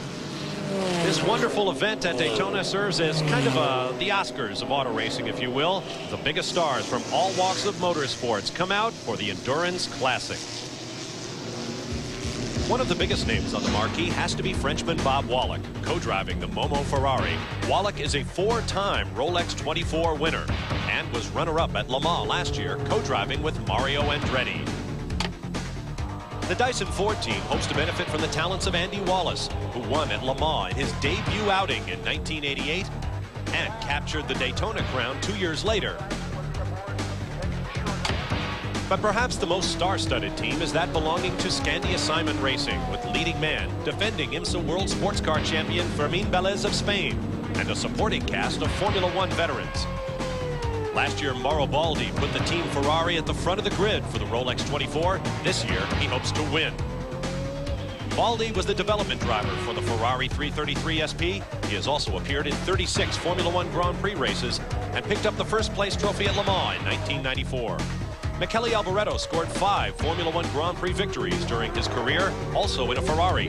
He begins his sophomore year in a prancing horse here at Daytona. In the GTS1 division, the Rain Man, Hans Stuck of Germany, will be the leading man for the champion Porsche stable. Stuck has 2 Le Mans victories and is the man to watch when the raindrops begin to fall on any track. Joining Stuck is another legend in endurance racing, Derek Bell of Great Britain. His 5 Le Mans wins and 2 Rolex 24 crowns are second only to his fellow nominee, Early Haywood. Haywood is celebrating the silver anniversary of his first Rolex 24 start, and he has 8 24-hour victories in all. 5 of those have come here at Daytona, the other 3 from Le Mans. This year's Porsche of choice for Haywood is a Roar 911 Turbo, and they are hoping for a very good year. That's Goodyear, as in Scott, the Canadian IndyCar star who found fame when he finished second in the closest race in the history of the Indianapolis 500. He makes his 96 racing debut here at Daytona before spending the rest of the season in Derek Walker's IndyCar. Finally, Chrysler hopes to win for Best New Performance this year as they unveil the 1997 Dodge Viper. Their cast includes 1990 Le Mans winner Bryce Cobb, 1993 Rolex 24 victor Mark Dismore, and former SCCA truck champion Tommy Archer. All hope to be marquee players Sunday afternoon. And we prepared that piece before the race began. We already know the problems faced by Hans Stuck. His Porsche sits in the pits with a broken axle. Meanwhile, up front, Wayne Taylor leads away. Now, we will be here for the next couple of hours, but the live coverage continues tomorrow, and it is massive. From 7 a.m. Eastern Time, 6.5 hours live, fully 1/4 of this race, and for the racers themselves, the most important quarter through the checkered flag and a half hour beyond here on ESPN2. So join us for that. Car number 3, after an extended pit stop, pretty much dropping off the table in terms of position in class, is now back out on the racetrack. Mauro Baldi will have a very different strategy now, Jeremy Dale.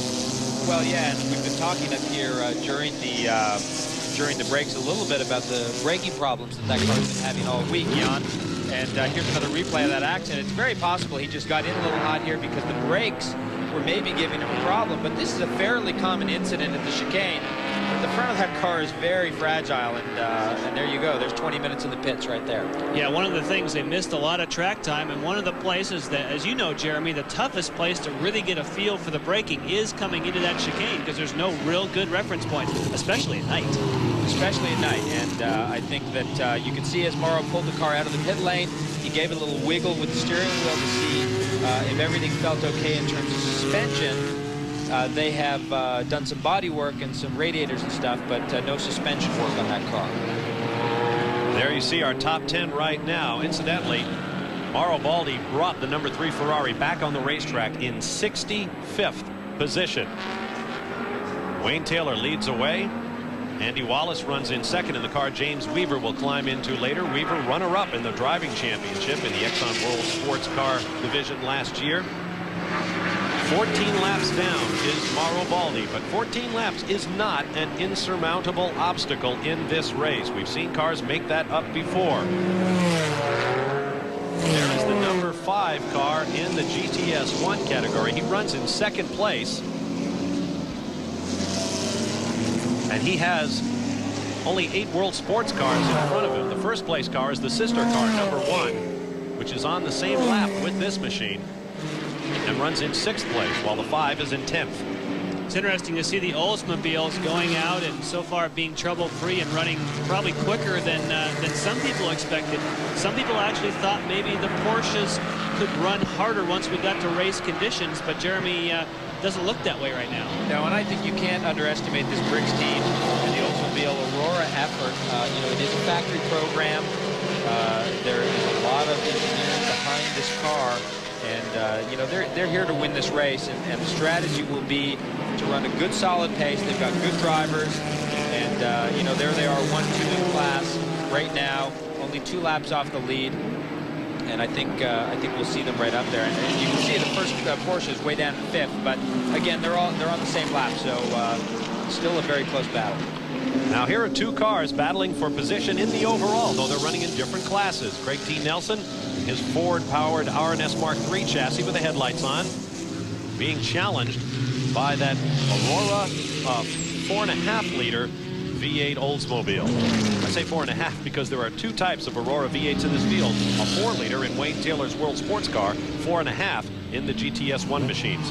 I don't know if we've talked about that enough, as an Oldsmobile right now is holding down the top 2 classes, and those engines are very similar, so it's very interesting to see that they have gone out as fast as they have. And just Jeremy was just saying, you definitely don't want to count out this factory effort. Now, Jeremy, with that car, with the Oldsmobile, talking specifically about this car, number 5, how much is new? How much is untested here for 24 hours?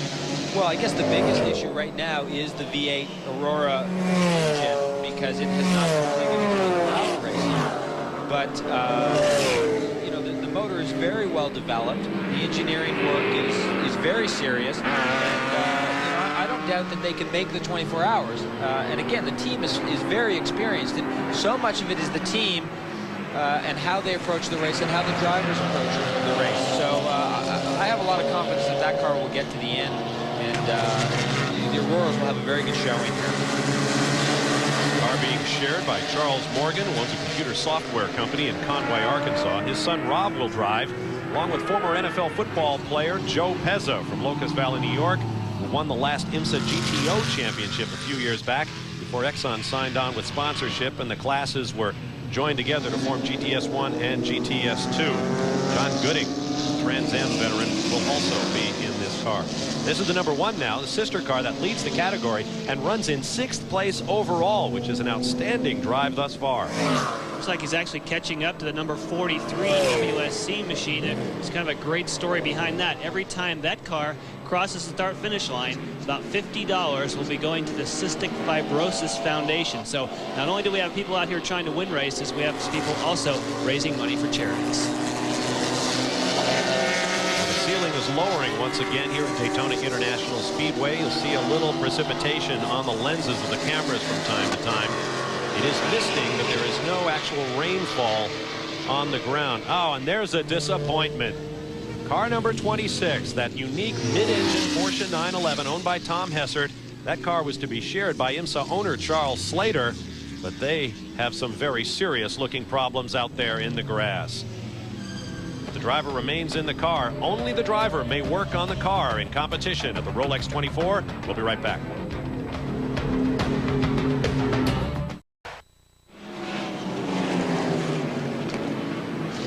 Back live at Daytona International Speedway. Rolex 24 at Daytona. Race leader Wayne Taylor in the open cockpit car with headlights on makes his way through traffic. He has just gotten around the number 01 Porsche 911 Turbo, running in 4th position in the GTS1 class. Meanwhile, a driver change coming up for the Screaming Eagles racing team. The team, of course, named for the mythical Minnesota State football team, coached by Hayden Fox, played by actor-director Craig T. Nelson, who is in the car right now. That was Dan Clark getting ready to get in. Out on the racetrack, battle for position 5th overall. Car number 43 is the Lee Payne Racing RNS Mark III chassis. Car number 43 in bright yellow. Now that one's also powered by an Oldsmobile, but not the new Oldsmobile Aurora. That's a 5-liter 2-valve, similar to what has been so successful previous to this. And just behind them, the full-bodied Oldsmobile Aurora, first in class in GTS1, hoping to take over 5th place overall in this race, and that would be a phenomenal early effort. Goes to the high side. Now here comes the number 2, Craig T. Nelson, getting his belts undone. Now he is a taller man. He'll have to make room for Dan. Marty Reed is there. Well, Craig hits the marks. I'll tell you, he's gotten extremely good at this process. As you mentioned, he had the belts undone as he's coming down pit lane. And Dan Clark now will put his extra seat pad. As with this going on, let's go to Bill Weber. Wayne Taylor is in. He gives a thumbs up to his crew, nods his head, smiles a little bit. They're going to put on 4 green Pirelli tires. In a couple of weeks, I'll call them stickers. Today, they're green Pirelli tires. They're bolting them onto the right side, done over there, working on the left side, fuel in the car. Second stop of the day. Wayne's going to do a triple, 3 straight stints in the car. Gets a drink now, sits patiently. The tires are on. They wait on the fuel. Done with the water. Car sits here, the Oldsmobile ready to pull out. Now the fuel is yanked out. Wayne is slowly back into the race. Marty. Clark is strapped in and the wheels are down. They wait for Wayne Taylor to go by. Look out, there could be some action here. An S2 car coming by. Whoa, that was a little close, fellas. And we have, excuse me, we have a new leader as Wayne Taylor brings his car back out. A triple stint early on for Taylor. Yeah, Bob, that's only so far, though, about 1 hour and 15, 1 hour and 10 minutes. So those are fairly short intervals on the fuel, but clearly a very different strategy with the Riley Scott factory car than the Eagles car, which is now on their 3rd driver. in just over an hour. They're clearly trying to cycle everyone through. Now there is your new race leader, the number 16 Ford RNS Mark III, Andy Wallace of England at the controls, going by the number 43 car. Now the 43 is running 5th in class and being lapped by the leaders. Now here comes 30 making a bid for the lead on the high side in the banking. Bob Wallach goes around Andy Wallace. Wow, huge difference in power there between the Ferrari and the Ford. The Ferrari in sprint trim can go all the way up to 11,500 RPM. They decided to now have that limit 10,500 RPM, and they get 100 pounds they can take off the car. Now this is a battle for 3rd place, let's make it, in, no, I beg your pardon, 2nd place in GTS1. The Lister Storm, the black and white car to the right of your screen, number 89, now runs 2nd in class. The 5 car trying to take it back. A little puff and tire smoke there from somebody. That Lister Storm on the right of the black and white stripes of the Newcastle United Professional Soccer Club in England. Sir John Hall of Great Britain wants to establish an all-sports club. He already has an ice hockey team, a rugby team, a soccer club. Now he's into auto racing, track and field, and wants to develop a 100,000 member club. Sponsorship from Newcastle Breweries. You can find a Newcastle Brown Ale at your local pub. That would be your race car with that V12 Jaguar engine. Bob, could you see the way they came onto the banking? The Oldsmobile actually got a much better run coming off the corner, and that Lister Storm with that V12 just dusted the Oldsmobile down that back straightaway. But it's not the kind of chassis that can really kind of run that kind of speed through the infield and through here the chicane. But I'm surprised this thing is fascinating driving team as well. Jeff Lees, experienced in Formula One, Japanese sports car racing, lives in Japan, married to a Japanese. He's sharing with Tiffany Dell, who's a television commentator. Bob Wallach giving his opinion through a fist to one of his co-drivers out there in a slower car. Yeah, Bob Wallach is not a shy individual.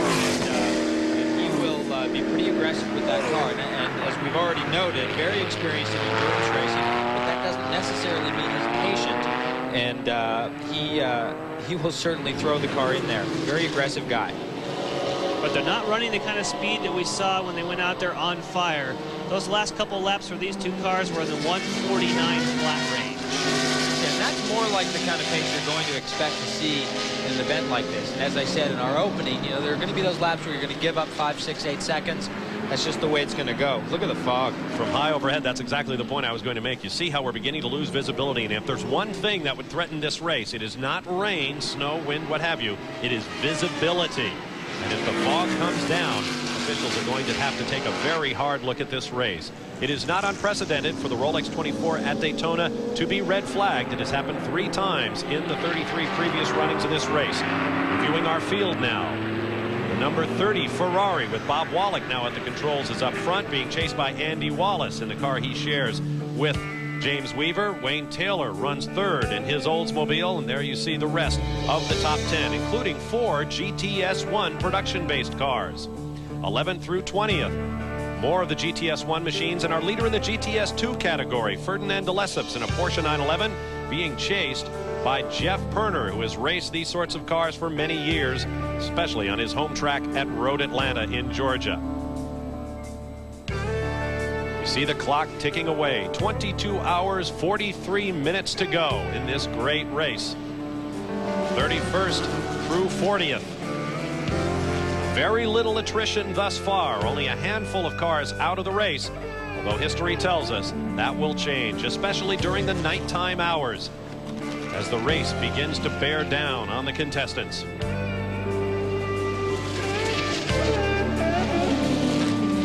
For an endurance race, the cars still pretty well bunched over this 3.56-mile racetrack.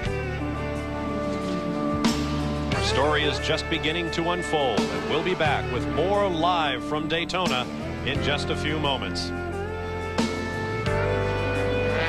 There you see the field through 70th.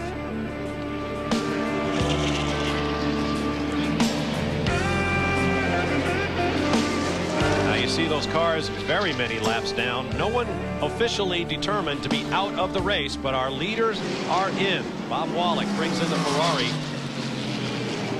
And I might be mistaken, but I haven't seen that many laps on this car for this load of fuel. Let's get down to Marty Reed. This was their schedule. scheduled stop. They were ready for him, and this was the plan, and he will do a double shift. So Wallach will stay in. This will just be a matter. The tires will actually be on quicker than the fuel gets into the tank. We're also in a position so that if the BMWs come in GTS2, we'll be able to cover that. Let's go to Bill Weber. Okay, Andy Wallace has brought his car in. Rob Dyson is getting in. They're pushing this car forward a little bit because they had a car pit directly behind them. This is a scheduled stop. This team is running Goodyears, and this is supposed to be a 4-tire stop. It's taken them a long time to get to it because they had to get the car properly positioned in the pit with the IMSA official watching. They're going to put on what I would call scuffs, tires that they've already run a few laps on to toughen them up a little bit. Meanwhile, Wallace is strapping Dyson into the cockpit of this 16 car. They're fueling the car, waiting to get back out. This takes an agonizingly long time, but they still wait desperately on that fuel to fill the cell. The 30 car has already returned to the race. Now they're strapping on an extra piece of windshield visor that will help Dyson, obviously a part that Wallace didn't want to use. Dyson is ready. They dropped the car. Now he's being held by the IMSA official. This looks like a 10-second penalty. They're going to clean the grill. Now he's going to have to restart the clock. They're going to restart the clock. This will be 10 extra seconds because once he'd stopped the car and then went to clean off the front of the grill, he restarted the 10-second clock. This is probably for too many men over the wall. The thumbs up for the cars away. Boy, that takes forever. But in a 24-hour race, may not make a big difference down at the end, guys. I don't think so, Bill. I apologize if that false start sent anybody to the refrigerator or the bathroom too early. The race continues, and we are still here live at Daytona International Speedway. Car number 74, Hans Stuck's Porsche 911, with that broken axle, has been repaired. It is now back on the racetrack, running in 66th position. But don't be surprised if it is a lot higher than that, about 23 and a half hours from now. We'll be back.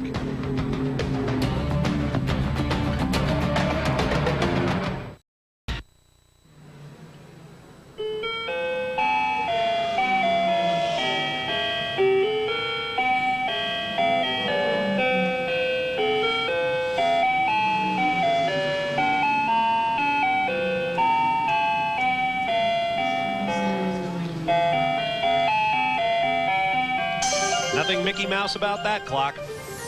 The clock continues to run at the Rolex 24 at Daytona. Now the Rolex 22.5 at Daytona. Bob Varsha, Jeremy Dale, and Jan Bikas with you. We're still trying to get our onboard cameras back up, but as you can see, the air is getting very thick here at Daytona International Speedway. There is Wayne Taylor, who leads overall and in the World Sports Car category, having to dodge traffic. And Bob, you can see a little rubber in front of that right rear on that car, so he's already been mixing it up a little bit in traffic, I'm sure. Up onto the 31-degree banking of this 3.56-mile racetrack that incorporates both the NASCAR Tri-Oval and an infield section more than a mile long. I think it was interesting, right before we went to break, we saw some comparisons of pit stops of ones that went properly and ones that had difficulties. And in fact, there's the car that had a very long pit stop, and now it looks like he's in trouble. He's pulling off on the infield section. That's Rob Dyson, who owns that car and its sister car, which is in the garage, ready to jump into this race. Obviously, it would be many, many laps down, but Rob Dyson and his team come to race. Oh, this is, well, as Yogi might have said, deja vu all over again for the Dyson Racing team. They brought this car to the race a year ago and got only a handful of laps in before they suffered an engine problem. GTS1 battle going on. And Lister Storm has really put some heat on number 5 there. This has been an impressive run for that car. That's for third in class. Well, make that, yeah, the Storm had it, and now the Oldsmobile takes it back. And just ahead of them, you saw the silver Bugatti, second in the GTS1 class. That will be the next target. Ooh, a lurid little twist there from the Aurora. And there you see that silver car to the left. That is the Bugatti EV110, the quad-turbo all-wheel drive supercar. Yeah, I'm sorry, Bob. Go ahead, Jeremy. This Bugatti is really an interesting piece. You know, we've talked a little bit about how complicated and how technical this car is. It's also a very heavy race car, and the drivers have been talking about the brakes and how, you know, we've seen how quick it is on the straightaways. It's also very difficult to slow down, and it looks like it's getting towards the end of its stint now. It's a little twitchy on this set of tires. interesting driver lineup. Gildo Palanca Pastor from Monte Carlo, Derek John Hill, son of 1961 Formula World champion Phil Hill, and Olivier Griard of France, a Formula One racer for several years. Now to update the situation on the number 16 machine that we saw pull off to the side, the initial reports that we have from radio communications is that he has lost the gearbox. There's no gears in that machine, so that is something maybe they will choose to fix as opposed to trying to start up that car number 20. Well, if it's a clutch problem, he may be able to fix it himself, Rob Dyson can, and get the car around to the pits. But for now, if he has a terminal problem, that will be serious. Now here's the 06. This was the pole sitter in the Exxon Supreme GTS 2 category. John Paul Jr. climbs out. 1982 IMSA champion and winner of the IndyCar Michigan 500 back in the early 80s. A terrific driver. Climbing into the car will be Javier Quiros from San Jose, Costa Rica.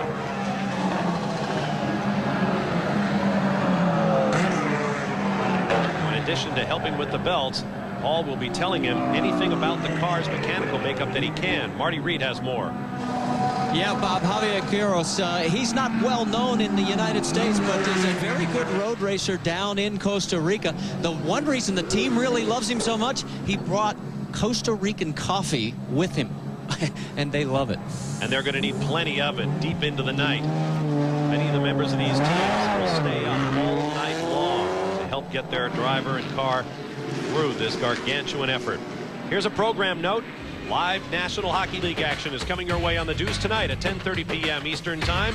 The LA Kings face off against the Calgary Flames tonight live 10:30 p.m. on the Deuce. There is the number 16 car, Rob Dyson, sitting there. He is on the radio talking to his team, and Bill Weber is on the other end of that radio communication.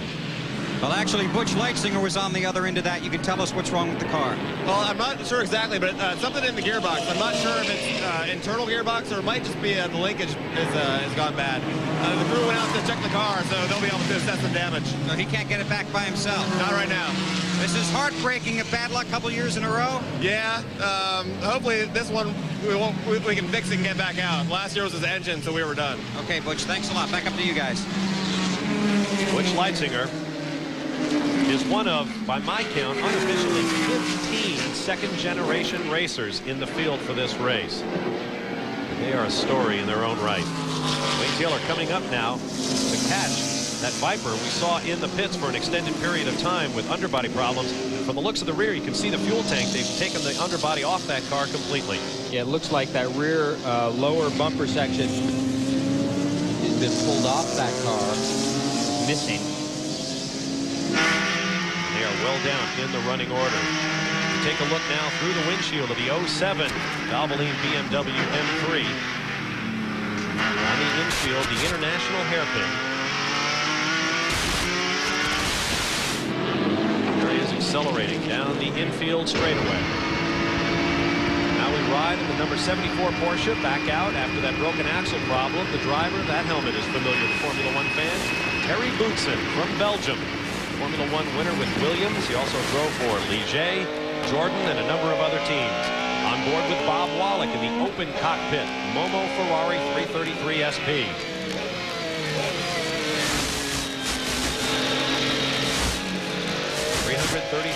cubic centimeters of displacement in each of its 12 cylinders. SP stands for Sports Prototype. And at this moment, they run in second position.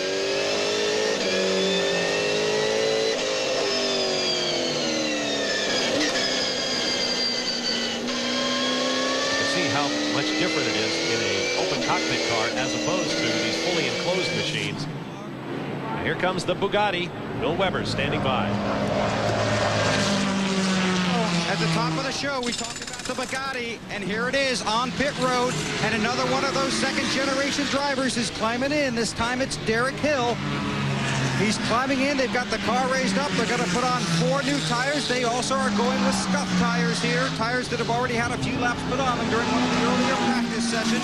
Hill climbs in. His co-driver helps belt him in, fueling the car behind the driver's side compartment. Working on the left side and the right side. And again, this takes an agonizingly long time, having a little trouble, it appears, on the front left tire. Now they've got Derek buckled in. They get ready to lower the door. Momentary delay, still waiting on fuel, cleaning the windshield. Bill, if I can interrupt, I've got to ask you this. Having seen NASCAR pit stops at their best, how does this compare? I'll tell you, it's frustrating for me standing here watching this because it really does seem to take long, and this is going to be another team that's going to get hit with a 10-second penalty. Once again, I'm guessing for too many men over the wall. That's a popular call in this sport. But, Bob, it takes forever, you know. They're working as hard as they can, getting the fuel in the car as fast as they can. They got the high torque air wrenches to get the tires off the car, but still, I'll tell you, it's standing here, you're cheering for him. Marty? Hey, Bill, you know, one of the interesting things on this, IMSA restricts the fuel flow for safety reasons. Because of driver changes, the reason the pit stops in endurance racing are so slow is because of the fuel flow, so that the driver does not become hurried. They want to make sure the driver has every opportunity to have his belts on properly. And you're right. I mean, even for all of us who've been doing this for years, it does take an interminably slow amount of time. Local yellow there just at the pit out.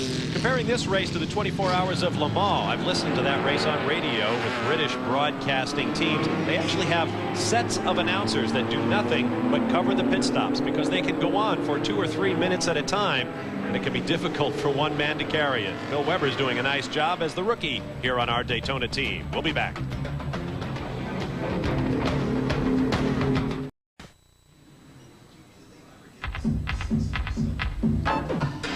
Welcome back to the Rolex 24 at Daytona. 2 long days of practice and qualifying produced frustration for some and smiles for others.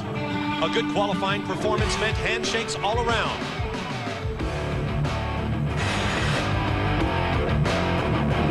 But when the preparations are done, it is time to race. On Saturday morning, every car and every driver is a potential winner. But on Sunday afternoon, only 3 crews will see their names etched on the most prestigious prize in sports car racing.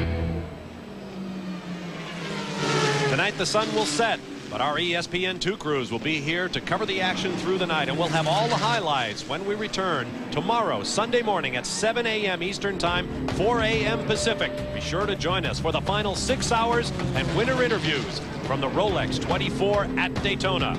We'll be back with more live from the greatest sports car race in North America.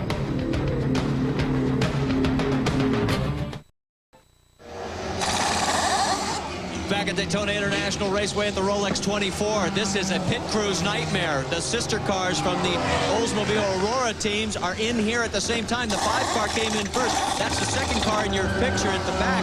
And then the number 1 car had to come in and then be pulled back. So they lost about 10 seconds in that process. And now we've got the number 5 has a 10-second penalty. Now the plan was they were supposed to be at least 1 lap apart, but such was not the case. The 5 cars out. Rob Morgan is gone. Brian Cunningham is climbing in, and there is smoke coming from underneath the grill area. One of the team members is saying, hey, clean it out. Then they are. Then that should take care of the overheating problem. Things still going on here as far as the fuel is concerned, but they're done. It looks like now all they're waiting to do is put some more tape up in there, and that's going to be it. They're going to send him back. He's losing a lot of time here. Interesting, John, that they'd be putting tape on that air intake. Yeah. When you see smoke, generally, well, not smoke, it's probably steam coming from the radiator up front. They put tape on the front of those things to raise the temperature. Generally, if you see some steam, you would think the car's running a little too hot. But you know what? Speaking of running too hot, this thing is not coming up to speed. There could be a problem here. Absolutely. And what a development that would be. The first place car in class when it came in.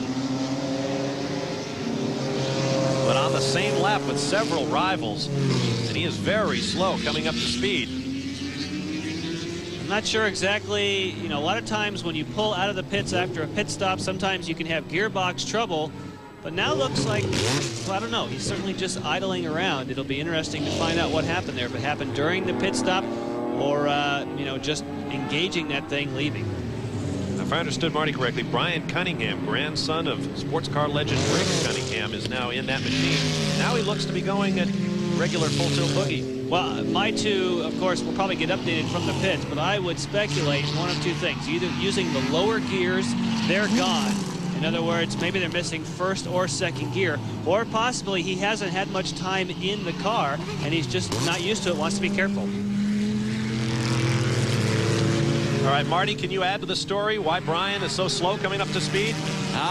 Answer number 2 was correct. Oh, great ones up above. They wanted Brian to say, just take it easy. They said, remember, it's misting out here. It's your first shift. Don't get the red mist. Looks like we got something going on out on the course. We do indeed. Second fastest car in the GTS2 category. The BMW M3 is losing. I believe that was the left rear. Left front. Left front. Okay. Yeah. We're heading for it. Yep. Yeah, the good news at this point is that he's not riding on the brake rotor there, so he may not damage the brakes. And actually, if he could get up on the banking here and get a little speed, he'd take all the weight off that left front. But you racing drivers. No big deal. He lost the left front. That's okay. At least he's not down on the rotor. We can bring it around on the bodywork. She'll keep going, man. You know, these cars are very stiff, and we joke about that, but you can go around on 3 wheels pretty well. Now, he did just make a pit stop. Am I correct? You think that was possible, not getting the wheel tightened in the first place? Might well be. Manfred Wohlgarten of Germany in the car. You guys could bring it around on 3 wheels. Yeah, and that's a point where, you know, you lose a wheel like that, and you want to get it back to the pits as quickly as you can, but you have to be very patient and drive it back very slowly, lose the 2 or 3 minutes, and just take the time. Now there is the Bobby Brown Racing number 7. We talked about this car at the beginning of the show. One of our creepers, guys with enormous obstacles to overcome. Consider what they've been through so far. They weren't here for the IMSA Open Test the first weekend in January because they were snowed in that huge winter storm that blanketed Ohio as well as most of the north central United States. They finally bought themselves a new transporter, sent a driver down to Atlanta, Georgia to get it. He got about 30 miles out of town, noticed smoke from the back of the rig. The short story is the thing burned to the ground. The Tony Bettenhausen IndyCar team heard about the team's problems and offered their trailer. That's how they got this machine down there. And now they have yet another mountain to climb early on in this race.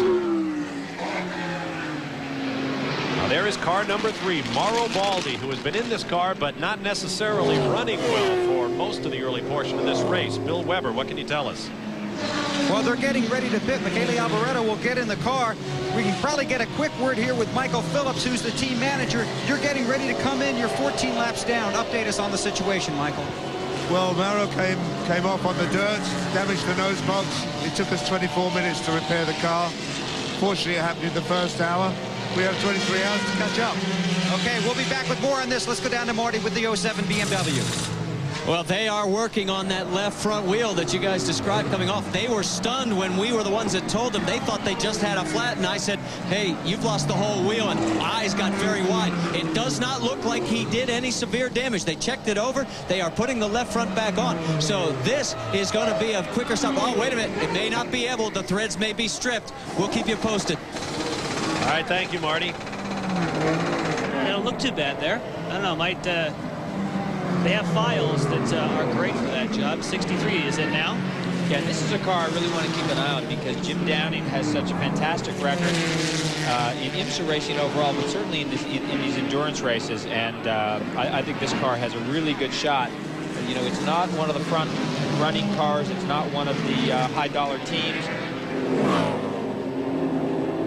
Now that is that the number 7? That's the Bobby Brown racing car we saw in the pits earlier. And now that car's been taken off the racetrack. Well, it looks like you don't want to come in the pits. These guys coming out of it seems to be when they have all the trouble.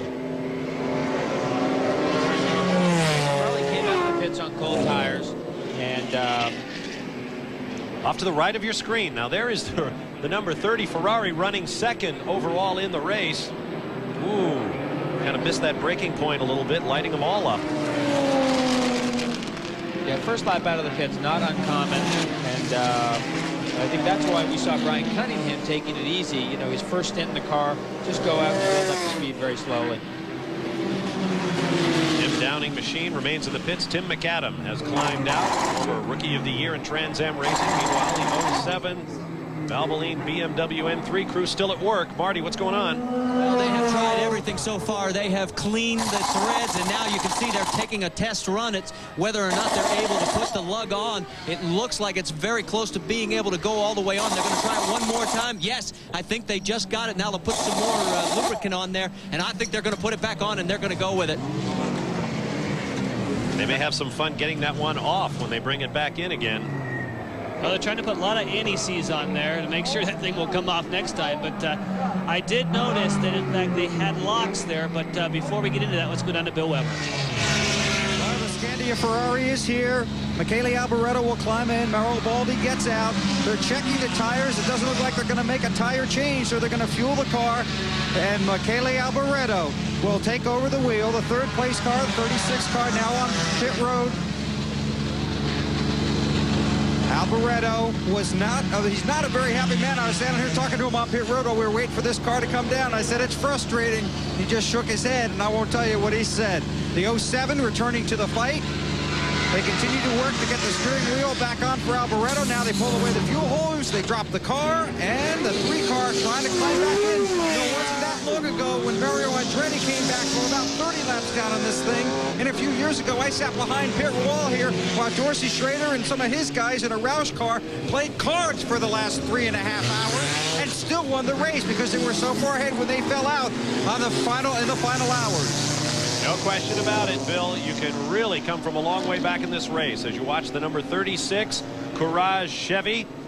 The Chevrolet motors come from Comtech Engineering, former IMSA champions and now IndyCar stars. We'll be back.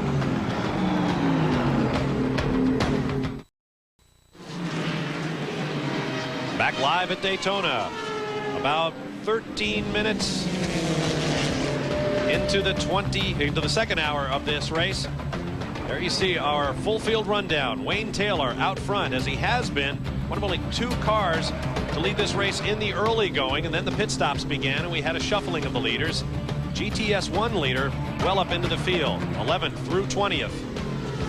Our GTS2 leader, that is, now up to 18th place in a Porsche 911. 21 through 30. The field beginning to scramble itself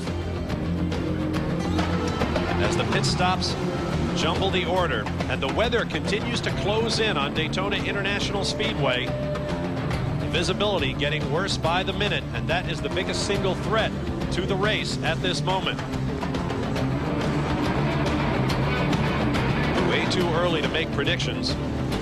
41st through 50th place.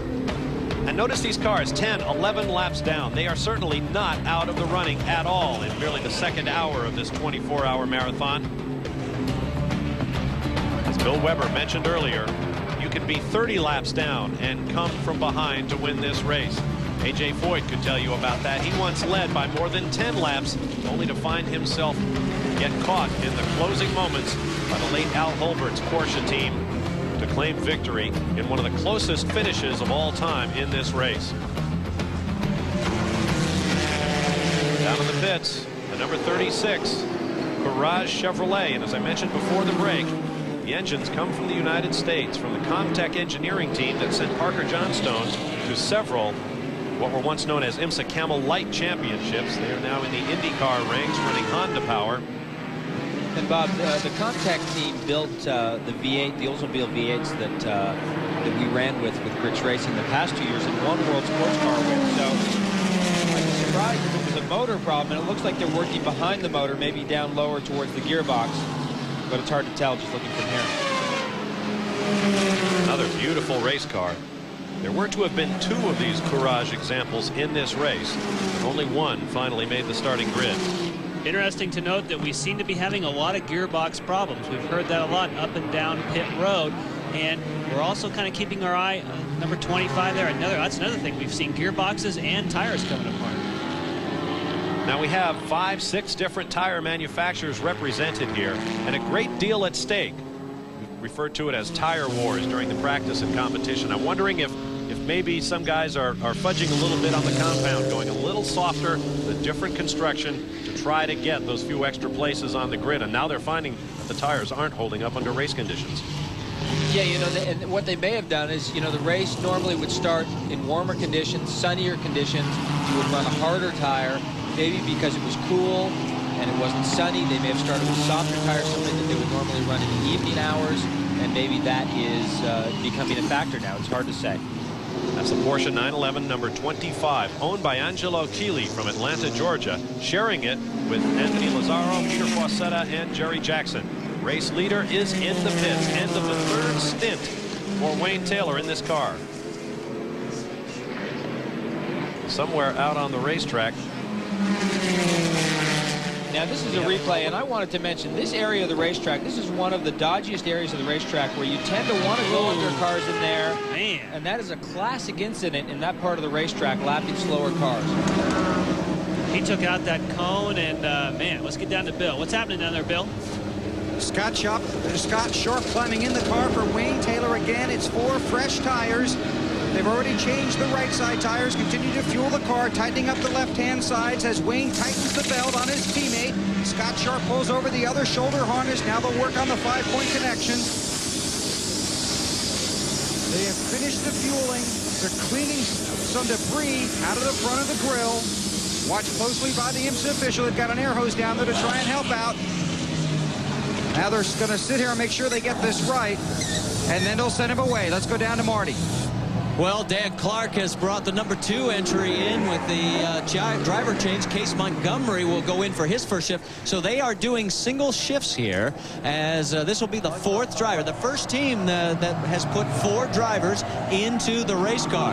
And again, that's going to take a little bit longer as far as the driver change, but I guess they want everybody to get some experiences while the sun, or what sun is up, is still up, because what happens if it rains later tonight and everybody has to drive again? Let's go back to Bill Weber. Well, this is a little more serious than they first anticipated. Now Scott Sharp shuts off the car, and they're going to put a fresh screen or a fresh grill in the front of his car. So he sits here patiently, adjusts his helmet, and they will put on this fresh screen, and they're going to tighten it up, and then they'll send him away. Now they're going to pull the air hose out. They do. The car drops. Sharp refires. The lights come on, and he slowly rolls away. Down to Marty.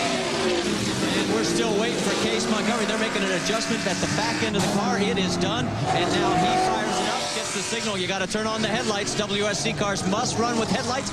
And now they're going to reach in the cockpit and say, Case, here's the switch. You turn it up. That's the way the lights go. And now he's got to wait because the GTS2 car is coming. I'll tell you what, to describe the weather for you guys, you ever remember being in San Francisco where it's just a constant mist? Well, that's what it feels like down here right now.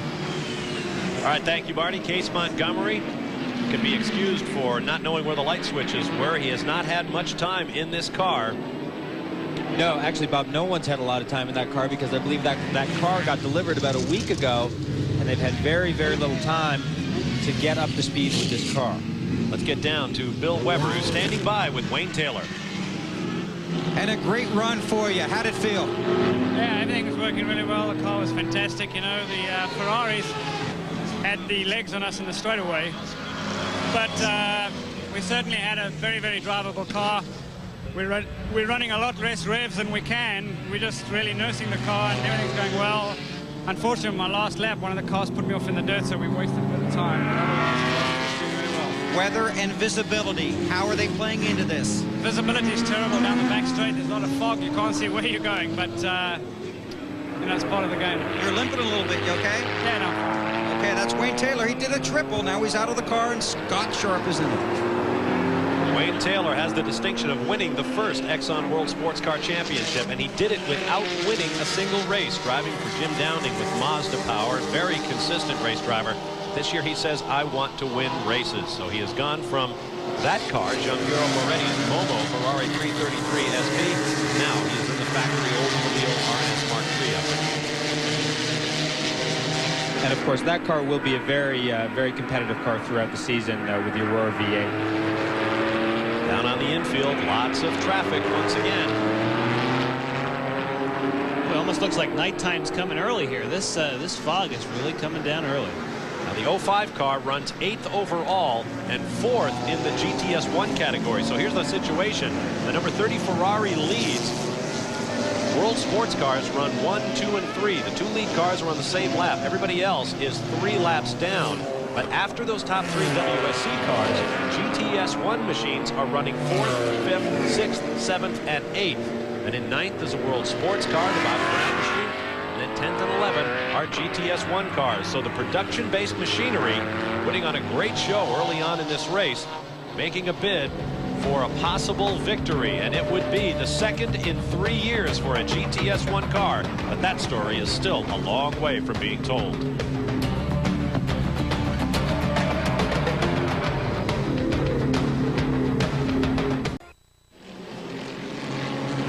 Back live, headlights on at Daytona International Speedway. As Marty Reed mentioned earlier, the WSC cars have to have them on, but in the visibility conditions that are developing here on the high banks, everyone is going to need headlights before too very long. That gives you an idea of the visibility, as Bob Wallach has slowed down hardly at all in the leading Ferrari 333 SP.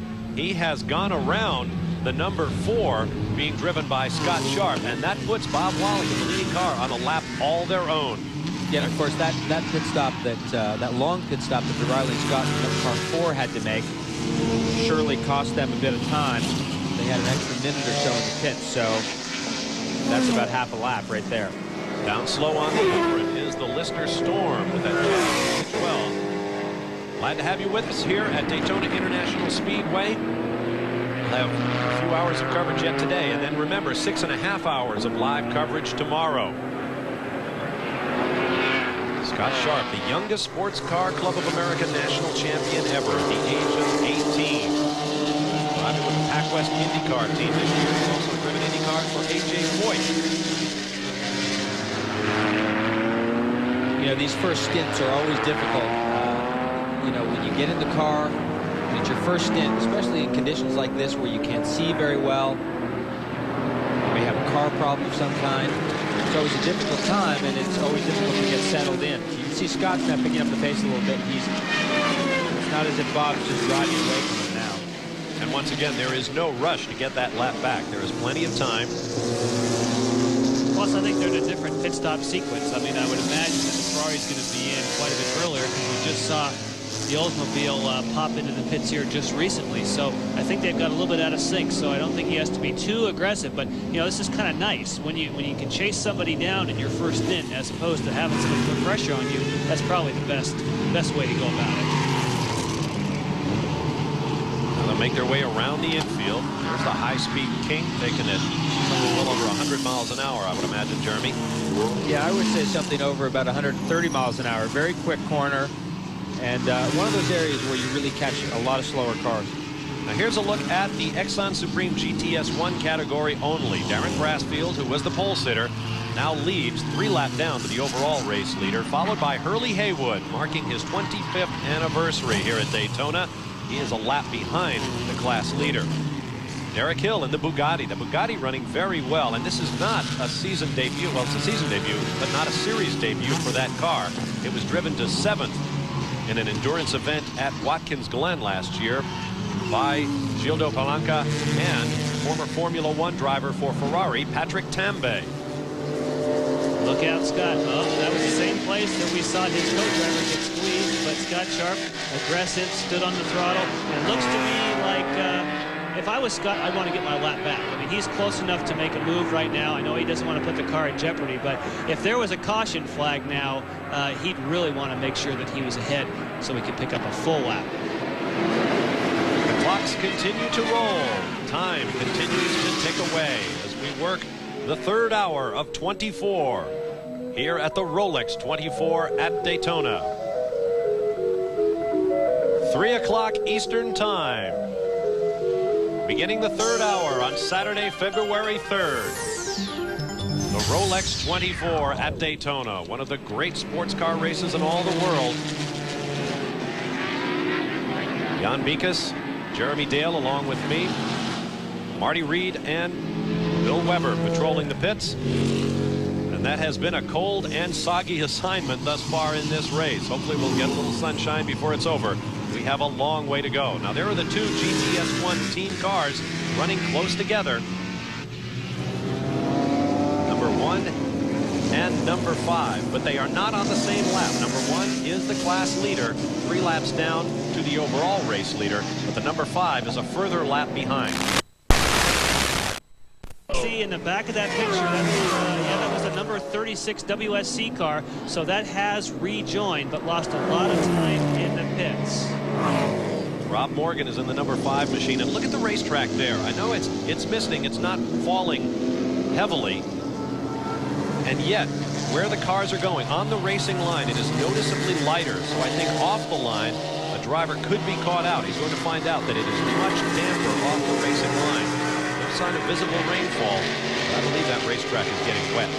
Here comes Scott Sharp. Looks like he's trying to make his move, again, not for the lead, but to get his lap back. Oh, there goes a Ferrari ducking into the pit, so that was an easy one for Scott. Marty Reed is standing by to welcome the Ferrari back to the pits. We'll see if Bob Wallach gets out this time around. Remember, his team owner, Gianpiero Moretti, said he wants to get every driver in the car early. Here he comes, Marty. I'll tell you what, you mentioned the race line as Wallach brings it to the stop on the mark, and Didier Tays will climb in. Wallach, the experienced veteran, the belts are off. This will be interesting to watch these two guys make the change, see how quick they can do it. But you are dead on right about the race line. Down here in pit lane, if I scuff my feet along the asphalt, you can feel the moisture. And if you get off the line, especially, I'd keep an eye out on NASCAR 4, fellas, because you know from past years we've had some dandies up there.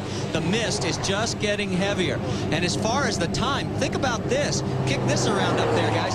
It took 12 minutes longer on this tank of fuel. That's the advantage. It was 12 minutes ago that the number 4 Wayne Taylor car came in for his pit stop. So they are definitely getting better fuel mileage than the Oldsmobile. All right, thank you, Marty. And while this car is pitted, the number 4 machine with Scott Sharp aboard unlaps himself. So the 2 race-leading cars are now back on the same lap. Interesting to see Didier leaving pit lane there on brand new tires. You can see the stickers on those tires. Most of the cars have been on scuffed rubber leaving pit lane. But of course, it's very difficult to scrub 24 sets of tires, so eventually you've got to get on fresh rubber. Yeah, I think one of the things, Jeremy, is that they scrub tires for different conditions. I think if we see stickers this early, wouldn't we kind of hypothesize that they're going to softer compounds? Because they wouldn't have scrubbed those. I wouldn't be surprised if he's on a softer tire. It is quite cool. You know, these conditions are very similar to what you would see here in the evening. As you can see, the former Super V and what was once known as ARS, now Indy Lights champion, is bringing that car up to speed slowly. Championship experience in that machine, and they lead. We'll be back.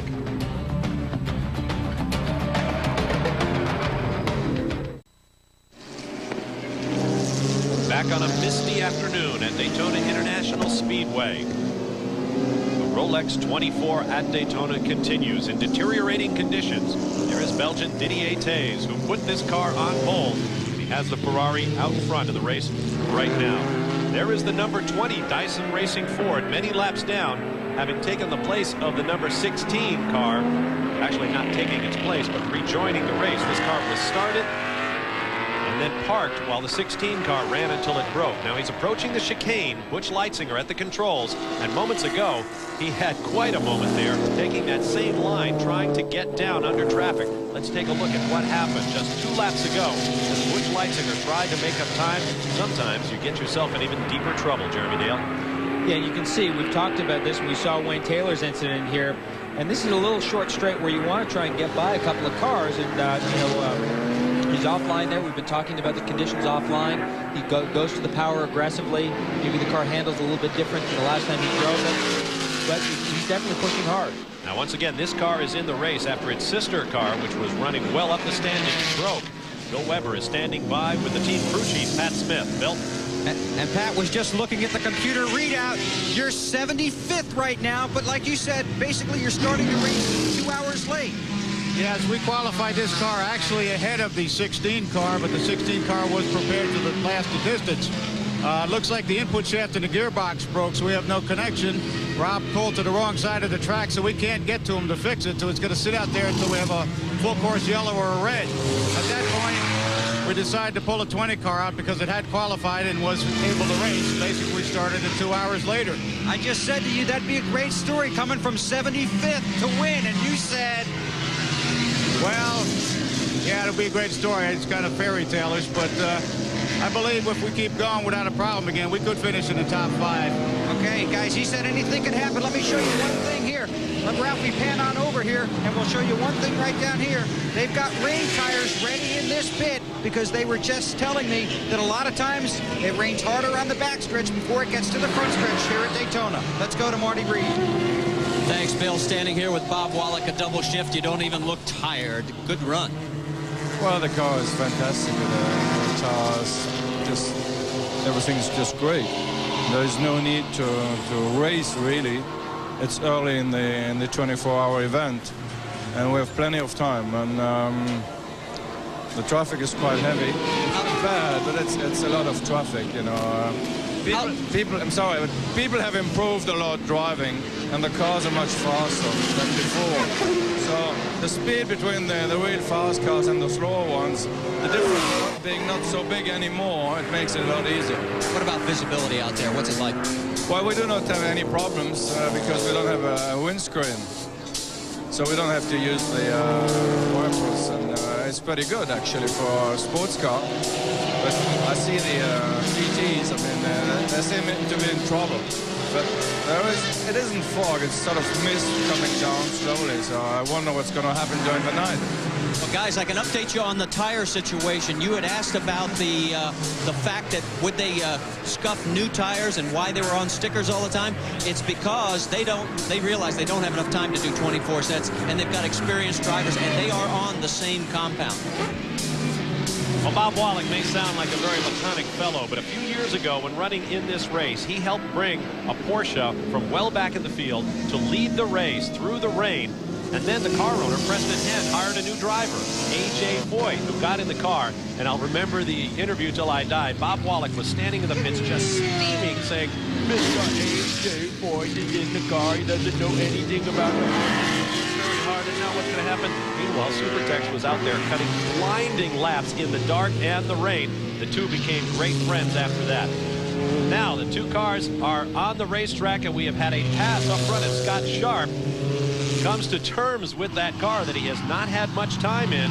You heard Bob Wallach say in the pits, we have plenty of time. We don't need to worry about racing just yet. I wonder if Didier Taze might feel the same way in the cockpit of that number 30 Ferrari. I might also point out that Bob Wallach and A.J. Foyt won this race twice driving together, including that year that Franco-American relations hit a new low. We'll be back live in a moment.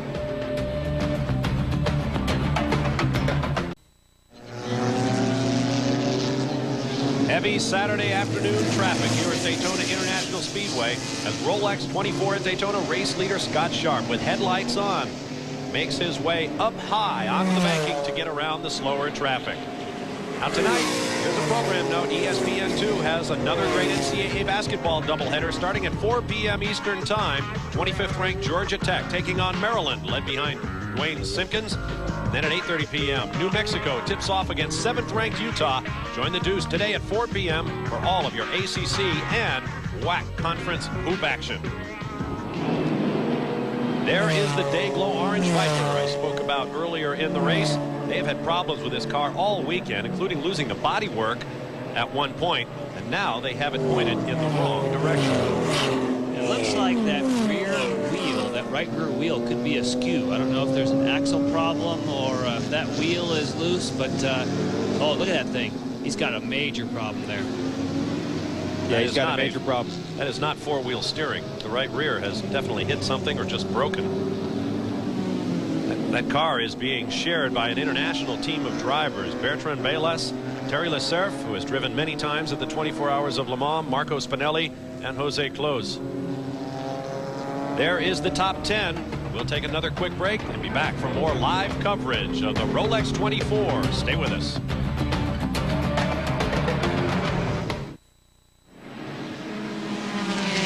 Live at Daytona International Speedway, more problems for the Chevrolet-powered Garage. They were in the pits for an extended period of time, and now you see them back in again, working at the back left side while he's putting fuel in there. None of the bodywork off the car, however. While he sits, let's take a look at the leaderboard in our GTS2 category. We haven't called their number for a little bit of a while now. The number 99 Porsche 911 being shared by Andy Pilgrim, Larry Schumacher, Bill Pace, whose older brother Jim is in this race as well, and Harold Gross, an experienced driver from Germany, are running out front. Now remember, these are the standings within the class, not in the overall race. The laps to the right show you how far behind they are. There is the class leader right now. Normally aspirated 3.8 liter, horizontally opposed or flat 6 engine. Whoa, big old slide touch coming out of there. oversteer, I would say. Yeah, but I think that was more kind of a fun way to come off of that corner. Now, for these type of cars, the real key to success today is going to be having some good pre-planning in the area of the windshield, trying to make sure that thing doesn't fog up. They have to make really special efforts to get a blower, to get some ducting up there, different than what you'd have in a street car, because race cars generally don't have any of that stuff. But these guys in particular, if they do their homework, will have vision. If they don't, they won't see a thing. Interesting also that the BMWs are ways back in the GTS2 class. Of course, they told us an hour or so ago that they were on their pace, that they were wanting to run. There's the 55. That's the second place car in the GTS2 category. Another normally aspirated Porsche 911. As I mentioned earlier, Porsches make up most of the cars in this field. Now that is the defending class champions. William Breiner, Enzo Calderari, Ulrich Richter, joined by Ferdinand de Lesseps. Those three first names I mentioned were the crew of the car last year when they won the class. Right now they run second after de Lesseps had the car in first place in the early hours.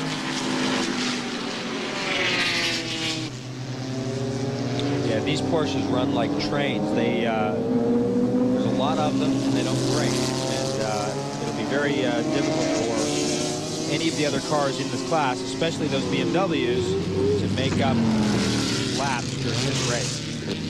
Porsche has won this race overall 19 times, far more than any other manufacturer. Watch number 06. That was the pole-sitting car in class. The third place car, the number 70 Porsche 911, has pitted. So the 06 will move up into third place in the class and very close to second place. Car put on pole by David Donahue, son of Mark Donahue. Saw the 07 sister car have lots of wheel problems early on. Scott Sharp, son of Bob Sharp, another of the second generation drivers in this field. Two-time Trans Am sedan champion. Having a little trouble finding room to pass up high. That's that classic situation where you come out of the chicane, the car in front doesn't know. Should he go right up to the wall, which would be the normal racing line, or should he stay low and let the quicker car go by? And that's where Scott had to just hesitate for a moment there. We're going to be going to break in a moment, but we want to remind you the Deuce presents RPM tonight at 6:30 p.m. tomorrow night. Stuart Scott will have you full coverage of the Rolex 24 Hours, including highlights and interviews. We'll also hear from Sterling Marlin on defending the Daytona 500 and news of Penske Motorsports going public on the stock exchange. Stay with us. We'll be back to Daytona.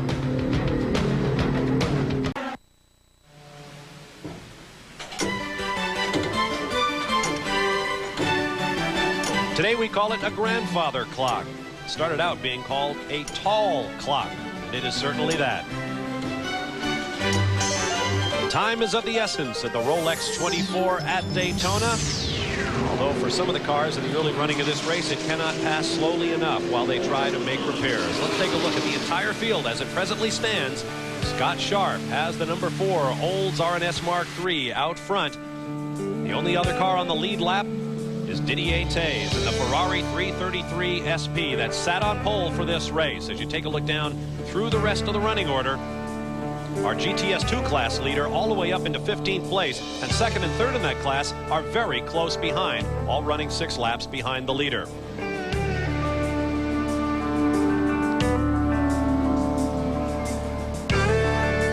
The clock continues to tick. Nearly 21 hours and 40 minutes, just under 21:40 remaining in the race. There is 31st through 40th, and all of this will continue to change. There's the number 3 Ferrari that spent so much time in the pits, now well up into the 30s and continuing to close toward the front.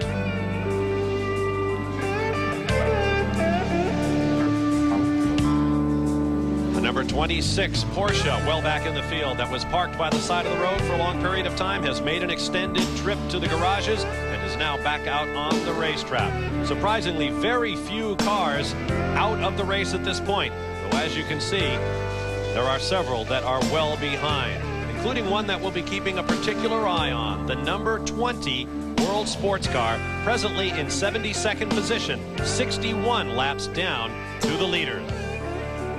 The mist continues to roll over Daytona International Speedway. We'll be back in a moment.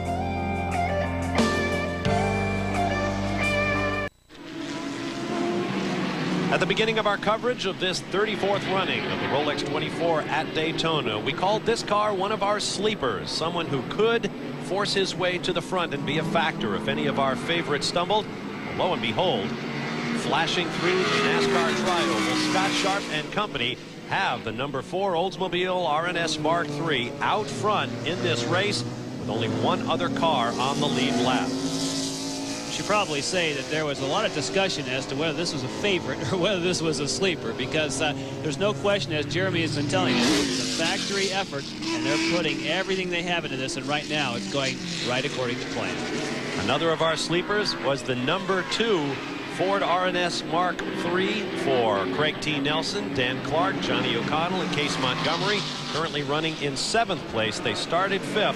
They have taken a lot of time on their pit stops, but they seem to be running without any significant problem. Yeah, they're only a few laps down. Of course, same chassis as the lead car, very different power plant, Ford V8, 2-valve, not an overhead cam motor. And, of course, the car is very new to the team and most of the drivers, so that certainly makes them a sleeper. In fact, Johnny O'Connell told us their first concern was to get the back end of the car working, and that was on the first day of qualifying. So they took no shot at the pole, didn't even come out for that qualifying session, but worked on their car. One of our favorites was the pole-sitting number 30 Momo Ferrari 333 SP, driven by Didier Tays. He is now in the car after car owner Giampiero Moretti and teammate Bob Wallach have both taken stints. Still to get in the car, Formula One emigre Max Papis of Italy. And they are running in 2nd place, the only other car on the lead lap. Now, another of our favorites was the number 3 Scandia Ferrari, driven by Mauro Baldi. Kelly Alvaretto is now behind the wheel, and they have spent an extended period in the time. As you see, they started 3rd. They are currently well back in the 30s. Meanwhile, our leader in the GTS 1 category is in. Marty Reed is there. Well, guys, this could get very interesting. This is scheduled pit stops time, but there is smoke in the cockpit. The red light is on, which if you had your street vehicle, it would say check engine. Well, that's what they're doing right now. They're trying to get a computer readout to figure out if they've got a major problem and whether or not they're going to be in the pits. I was talking to Darren Brassfield here, and he looked at me and he said, ooh, I don't like this. It might be beer time early. I said, no, it'll just be get in the car number 5 time if this turns out to be a big, long, terrible stop for the number 1 Oldsmobile. Such is the nature of endurance racing. You prepare all winter, and you could see it go up in smoke all at once. Now, our so-called creeper in the World Sports Car class, the guys who had the biggest mountain to climb, the number 7 Oldsmobile-powered Spice Machine, and they are running in 6th place, 4 laps down, and that is a very solid performance for them. They might well be a factor in this race before it's over, because we have a long way to go as they go around the 36 Courage Chevrolet that we have also seen in the pits for a long time. It'll be very interesting to find out what's going to happen with that number 1 machine. When all those lights come on, you know, they have everything so carefully monitored now that if they do get that computer hooked up, they ought to be able to do something there. But it does look as though if they're just going for cooling, maybe there's not as big of a problem as we thought. Yeah, they may have just put that screen in there with some tape on it, try and bring the water temperature up. You would think that they would need to go to the computer. Marty Reed is still in the pits. Marty, why are they closing off that air intake? Jeremy's right on target. They want more engine heat. Right now, they're powwowing about what the red light's all about. They're talking to him. I'm going to go in there and figure out what we can find out. I'll get back to you. Meanwhile, the number 98 Viper, sister car to the 97, which has had so much mechanical problem thus far, has looped it down in the turn 1-2 complex. Picking up radio transmission here as Scott Sharp brings in the race leading car. Marty Reed is there. Yeah, this was a bit of a surprise. Again, it doesn't look like they're able to get as long on their fuel as the Ferraris. I started my watch again to give us an idea. And the 2 car is also in, we're being told, a little bit further down. And it looks like there will be no driver change, so Scott's going to stay in for a double shift. Remember, Wayne Taylor stayed in for a triple. I'm wondering if they're going to keep that kind of strategy. Maybe they know they aren't getting the kind of fuel mileage, and that's one of the reasons they don't want to have to worry about driver changes as often. But they're finishing up this stop. Looks to be routine. I still have no news to update you on the number 1 Oldsmobile. All right, thank you, Marty. Johnny O'Connell climbs in for the number 2 Screaming Eagles RNS Mark III as Scott Sharp pulls out. Interesting that the Screaming Eagles team has already gone through their 4-driver lineup once and are back to their first driver. And the 4 car, the lead car, only has 3 drivers in it, and they're only on their 2nd driver. So very different strategies there. The number 2 car came into the pits in 8th place, left in that position 5 laps down. I should say they are leaving the pit still in 8th position 5 laps down. We'll see what Johnny O'Connell can do when we return.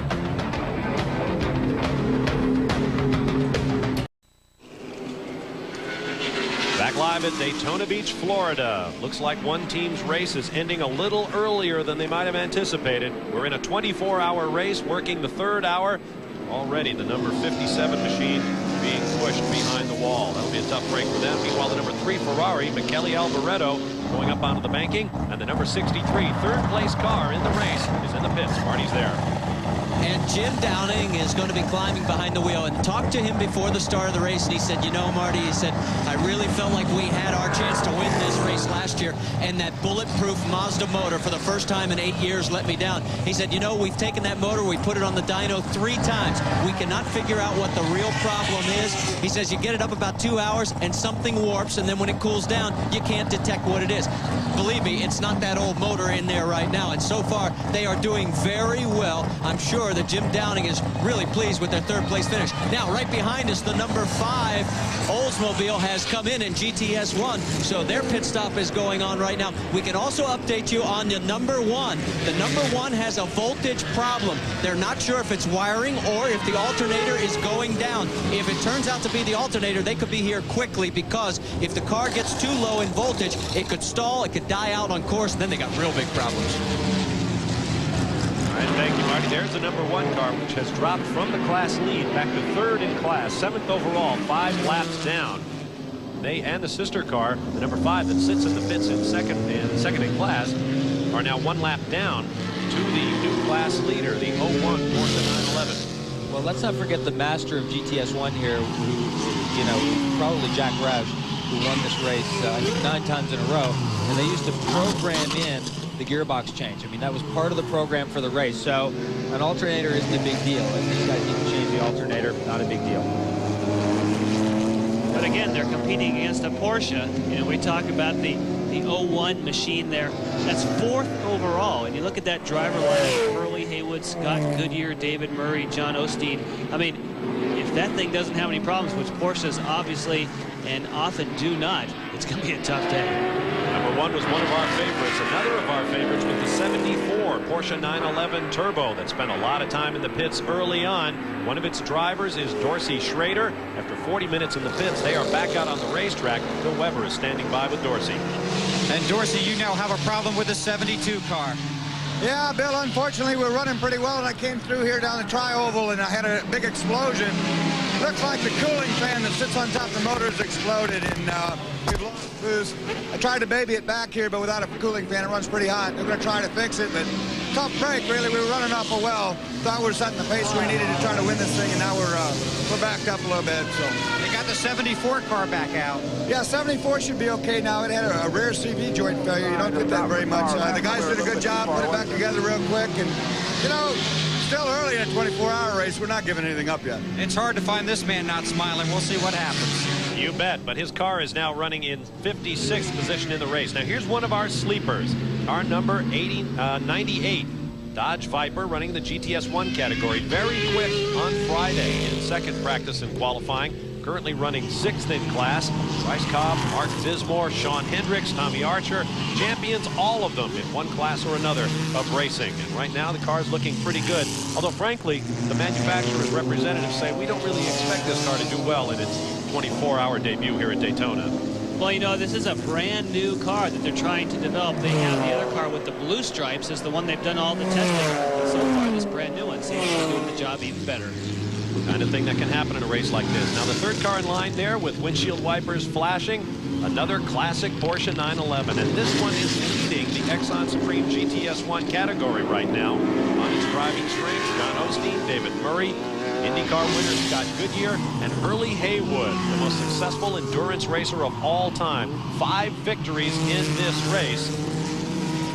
And just ahead, where you see those headlights flashing, one of our creeper selections. That's the 05 Bugatti EV110, an all-wheel drive V12, 5 valves per cylinder, and a turbocharger for each 3 cylinders. An astonishing car, and they have actually run very strongly. 12th overall, 7th in class right now, 6 laps down to the race leader.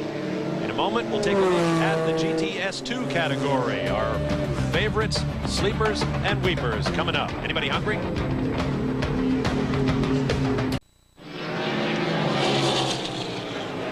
Headlights on at Daytona International Speedway as the 34th Rolex 24 at Daytona continues. Now here was our 4th place car, 3rd overall in the World Sports Car class, Don Bell, winner in the what was once known as Camel Lights category in the Grand Prix prototype era of IMSA racing, having problems with the car out on the track. Remember, this was our creeper that had worked its way all the way up to 4th overall in the race.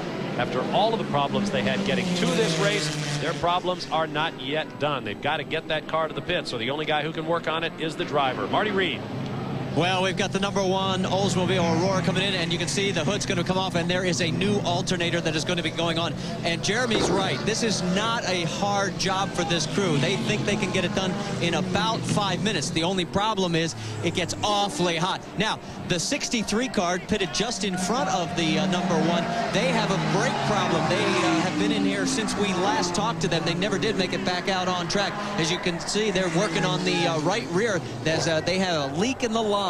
So they're going to be in an extended stay. So unfortunately, Jim Downing's great day has turned into, shall we say, drizzle. One of the unique aspects of that car Jim Downing's shops produced is the fact that it is a unibody car, that the entire bodywork on the car comes off at once. It's not hidden to the front or the rear, as we often see on prototypes. You have to take off the whole hat if you want to get down to any of the mechanicals underneath. About 20 minutes remain in our coverage here in the opening hours of the 24-hour marathon known as the Rolex 24. Remember, tomorrow morning, 7 a.m. Eastern Time, 4 a.m. Pacific, we will be back for 6.5 hours of live coverage all the way to the checkered flag. Flags are waving, but the visibility continues to deteriorate. We'll be back.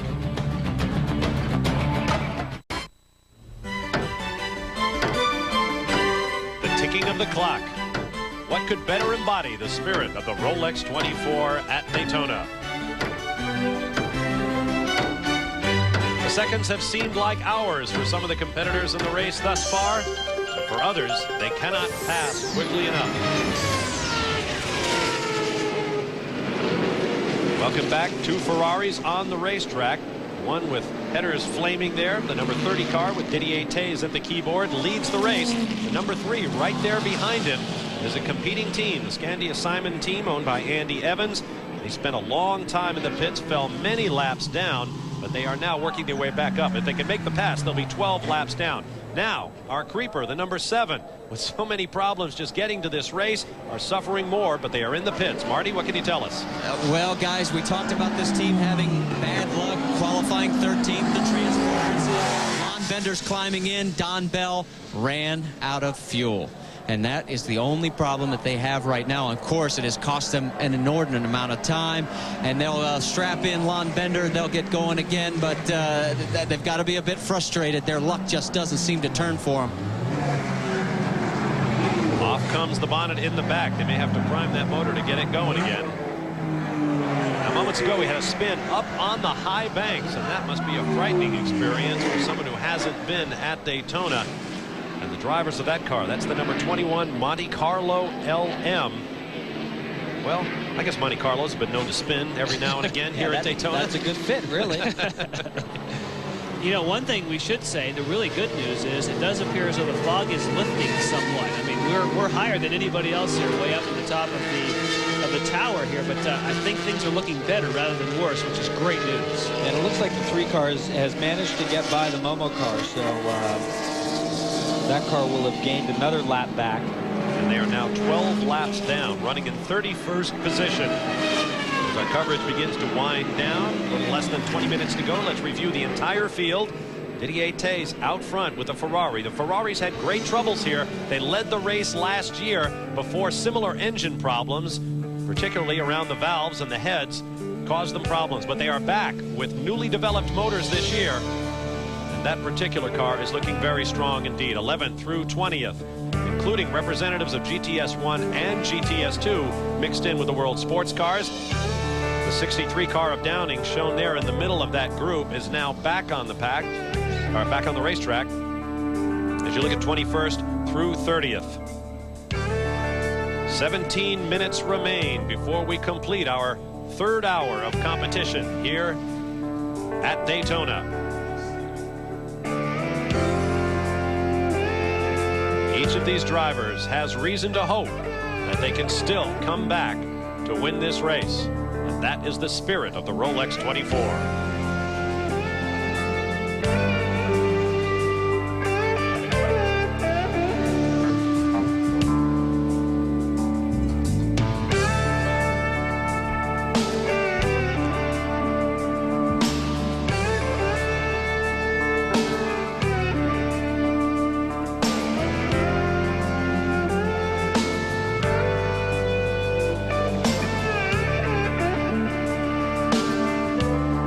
'71st through '78.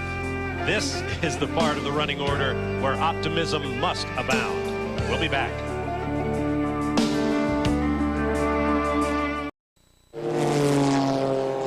Flashing through the chicane, Didier Tays of Belgium in the race-leading Momo Ferrari 333 SP.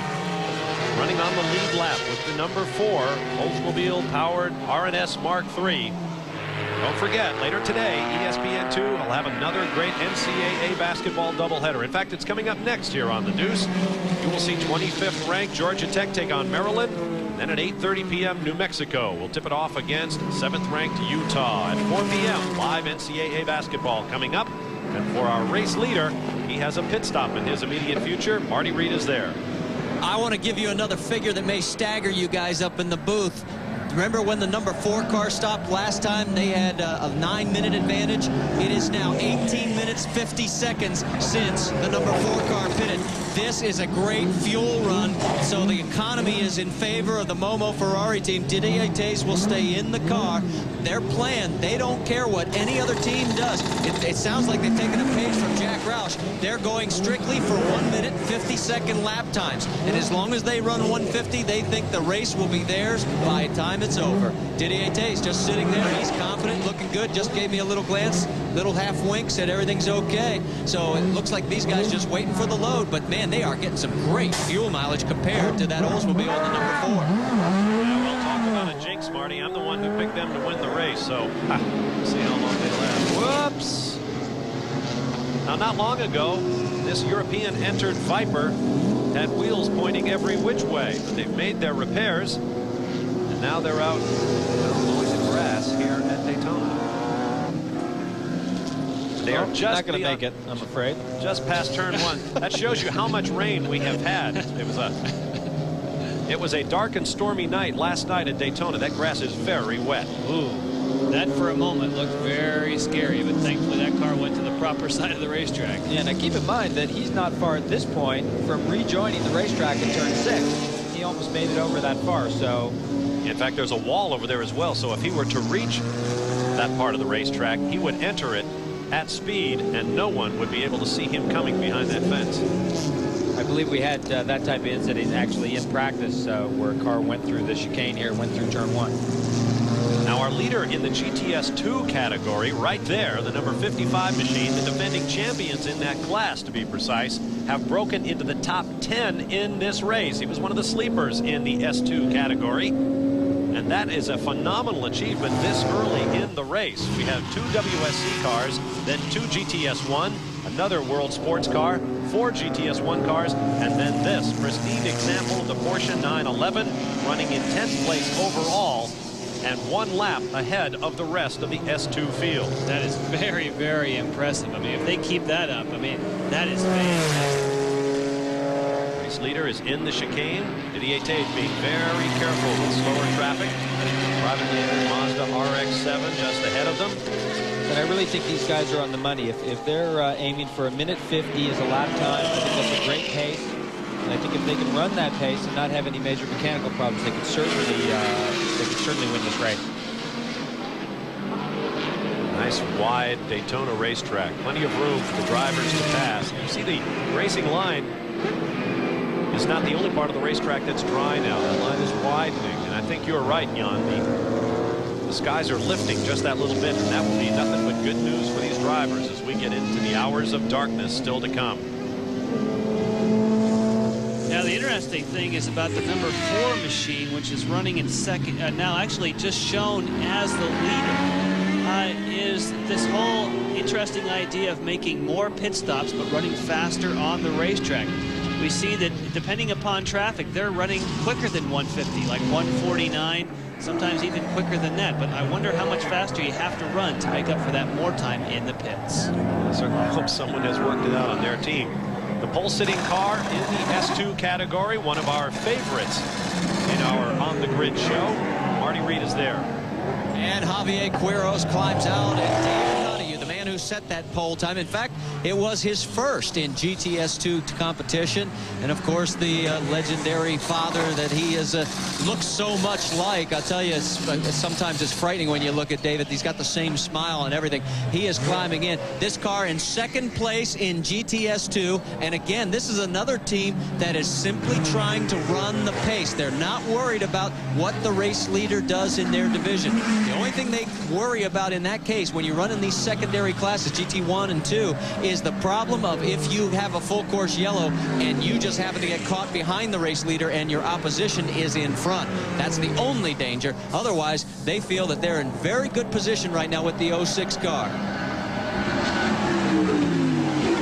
Well, they should be. Now, our leader is the number 4 machine, as Jan mentioned. There is the car shown in second place now during the pit stop for the number 30 Ferrari.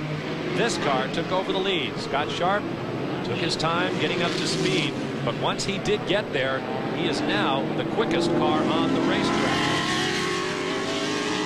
Passing one of our sleeper, our creeper, I should say, in the WSC category. We'll take a timeout and return to Daytona after this.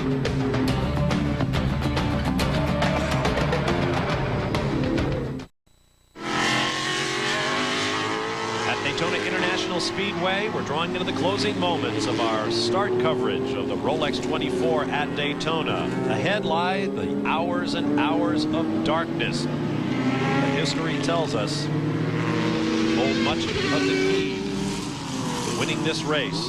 We expect incidents throughout the night. We'll have all of them for you when we rejoin you tomorrow. Now, Jeremy Dale, you have driven this race through the darkness. What are these teams looking forward to? Life. Thank you very much. All I can really say is this event, you know, in the northern hemisphere in the winter months, there's an awful lot of darkness here, and it just seems to go on forever. And it's a long, long night, and I think it'll be a little easier now that we've started earlier in the day. Everyone's been able to get time in the car in daylight. It'll be a smoother transition into the darkness and a shorter period of time once we get back to the light. But it's a very long night here, especially if it stays foggy. Indeed, in the past, fog has brought this race to a stop at night, but the skies appear to be lightening just that little bit. And that is good news for everybody involved here. The lap times will not drop by much, surprisingly. And the lights on these cars are absolutely mesmerizing. Wait till you see them in our highlight coverage beginning tomorrow morning. There is the race leader right now. There is the leader in the GTS1 category, the 01 Porsche.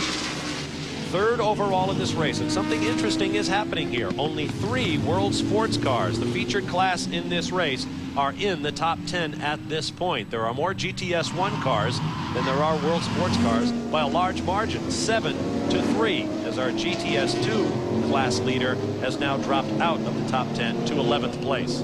Now, one of the other things at night that is going to be a big factor tonight is it's supposed to be very, very cold.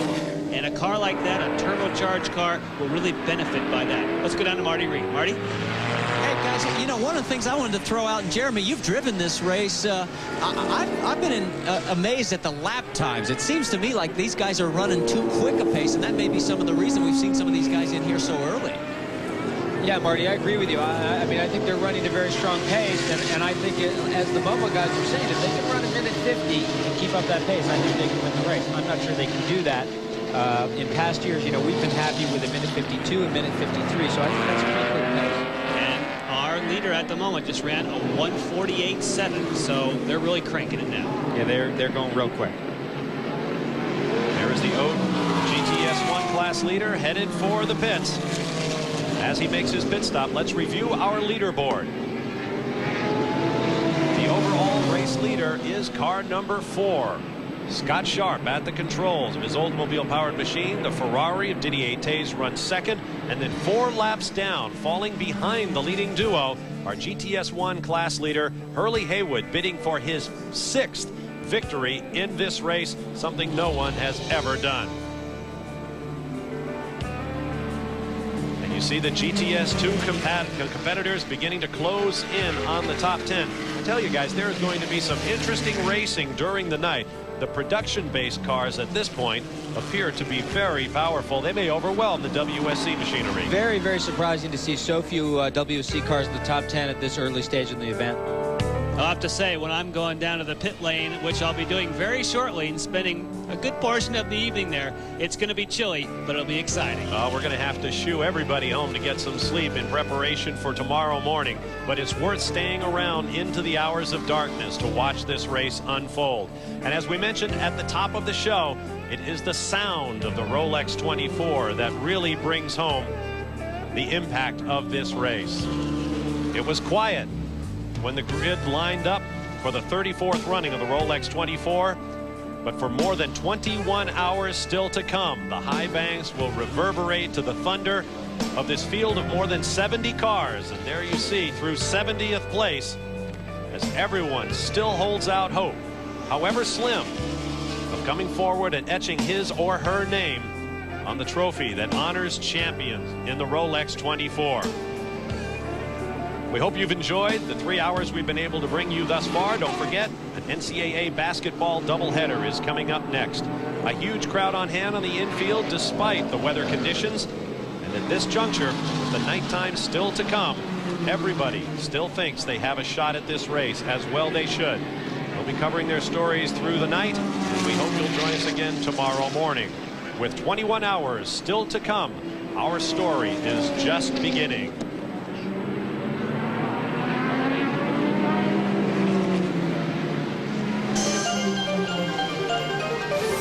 The 34th running of the Rolex 24 at Daytona is underway. We have to leave you now. College basketball is coming up next here on ESPN2. But the racers will continue into the night, where traditionally some of the most dramatic moments of this great motor race unfold. You will see them because we'll be covering the action through the night, and we'll rejoin you tomorrow morning for an unprecedented 6.5 hours of live coverage, including all the highlights of this great race. Our coverage will include the final 1/4 of the race, beginning at 7 a.m. Eastern Time, 4 a.m. Pacific, continuing through the checkered flag at 1 p.m. Eastern Time, and then a half hour of post-race comments from our winners in all 3 classes. The clock is ticking. Already, it has become the enemy of some of the racers, but friend or foe, it poses a constant challenge as we race through the night. We'll see you tomorrow. So long from Daytona.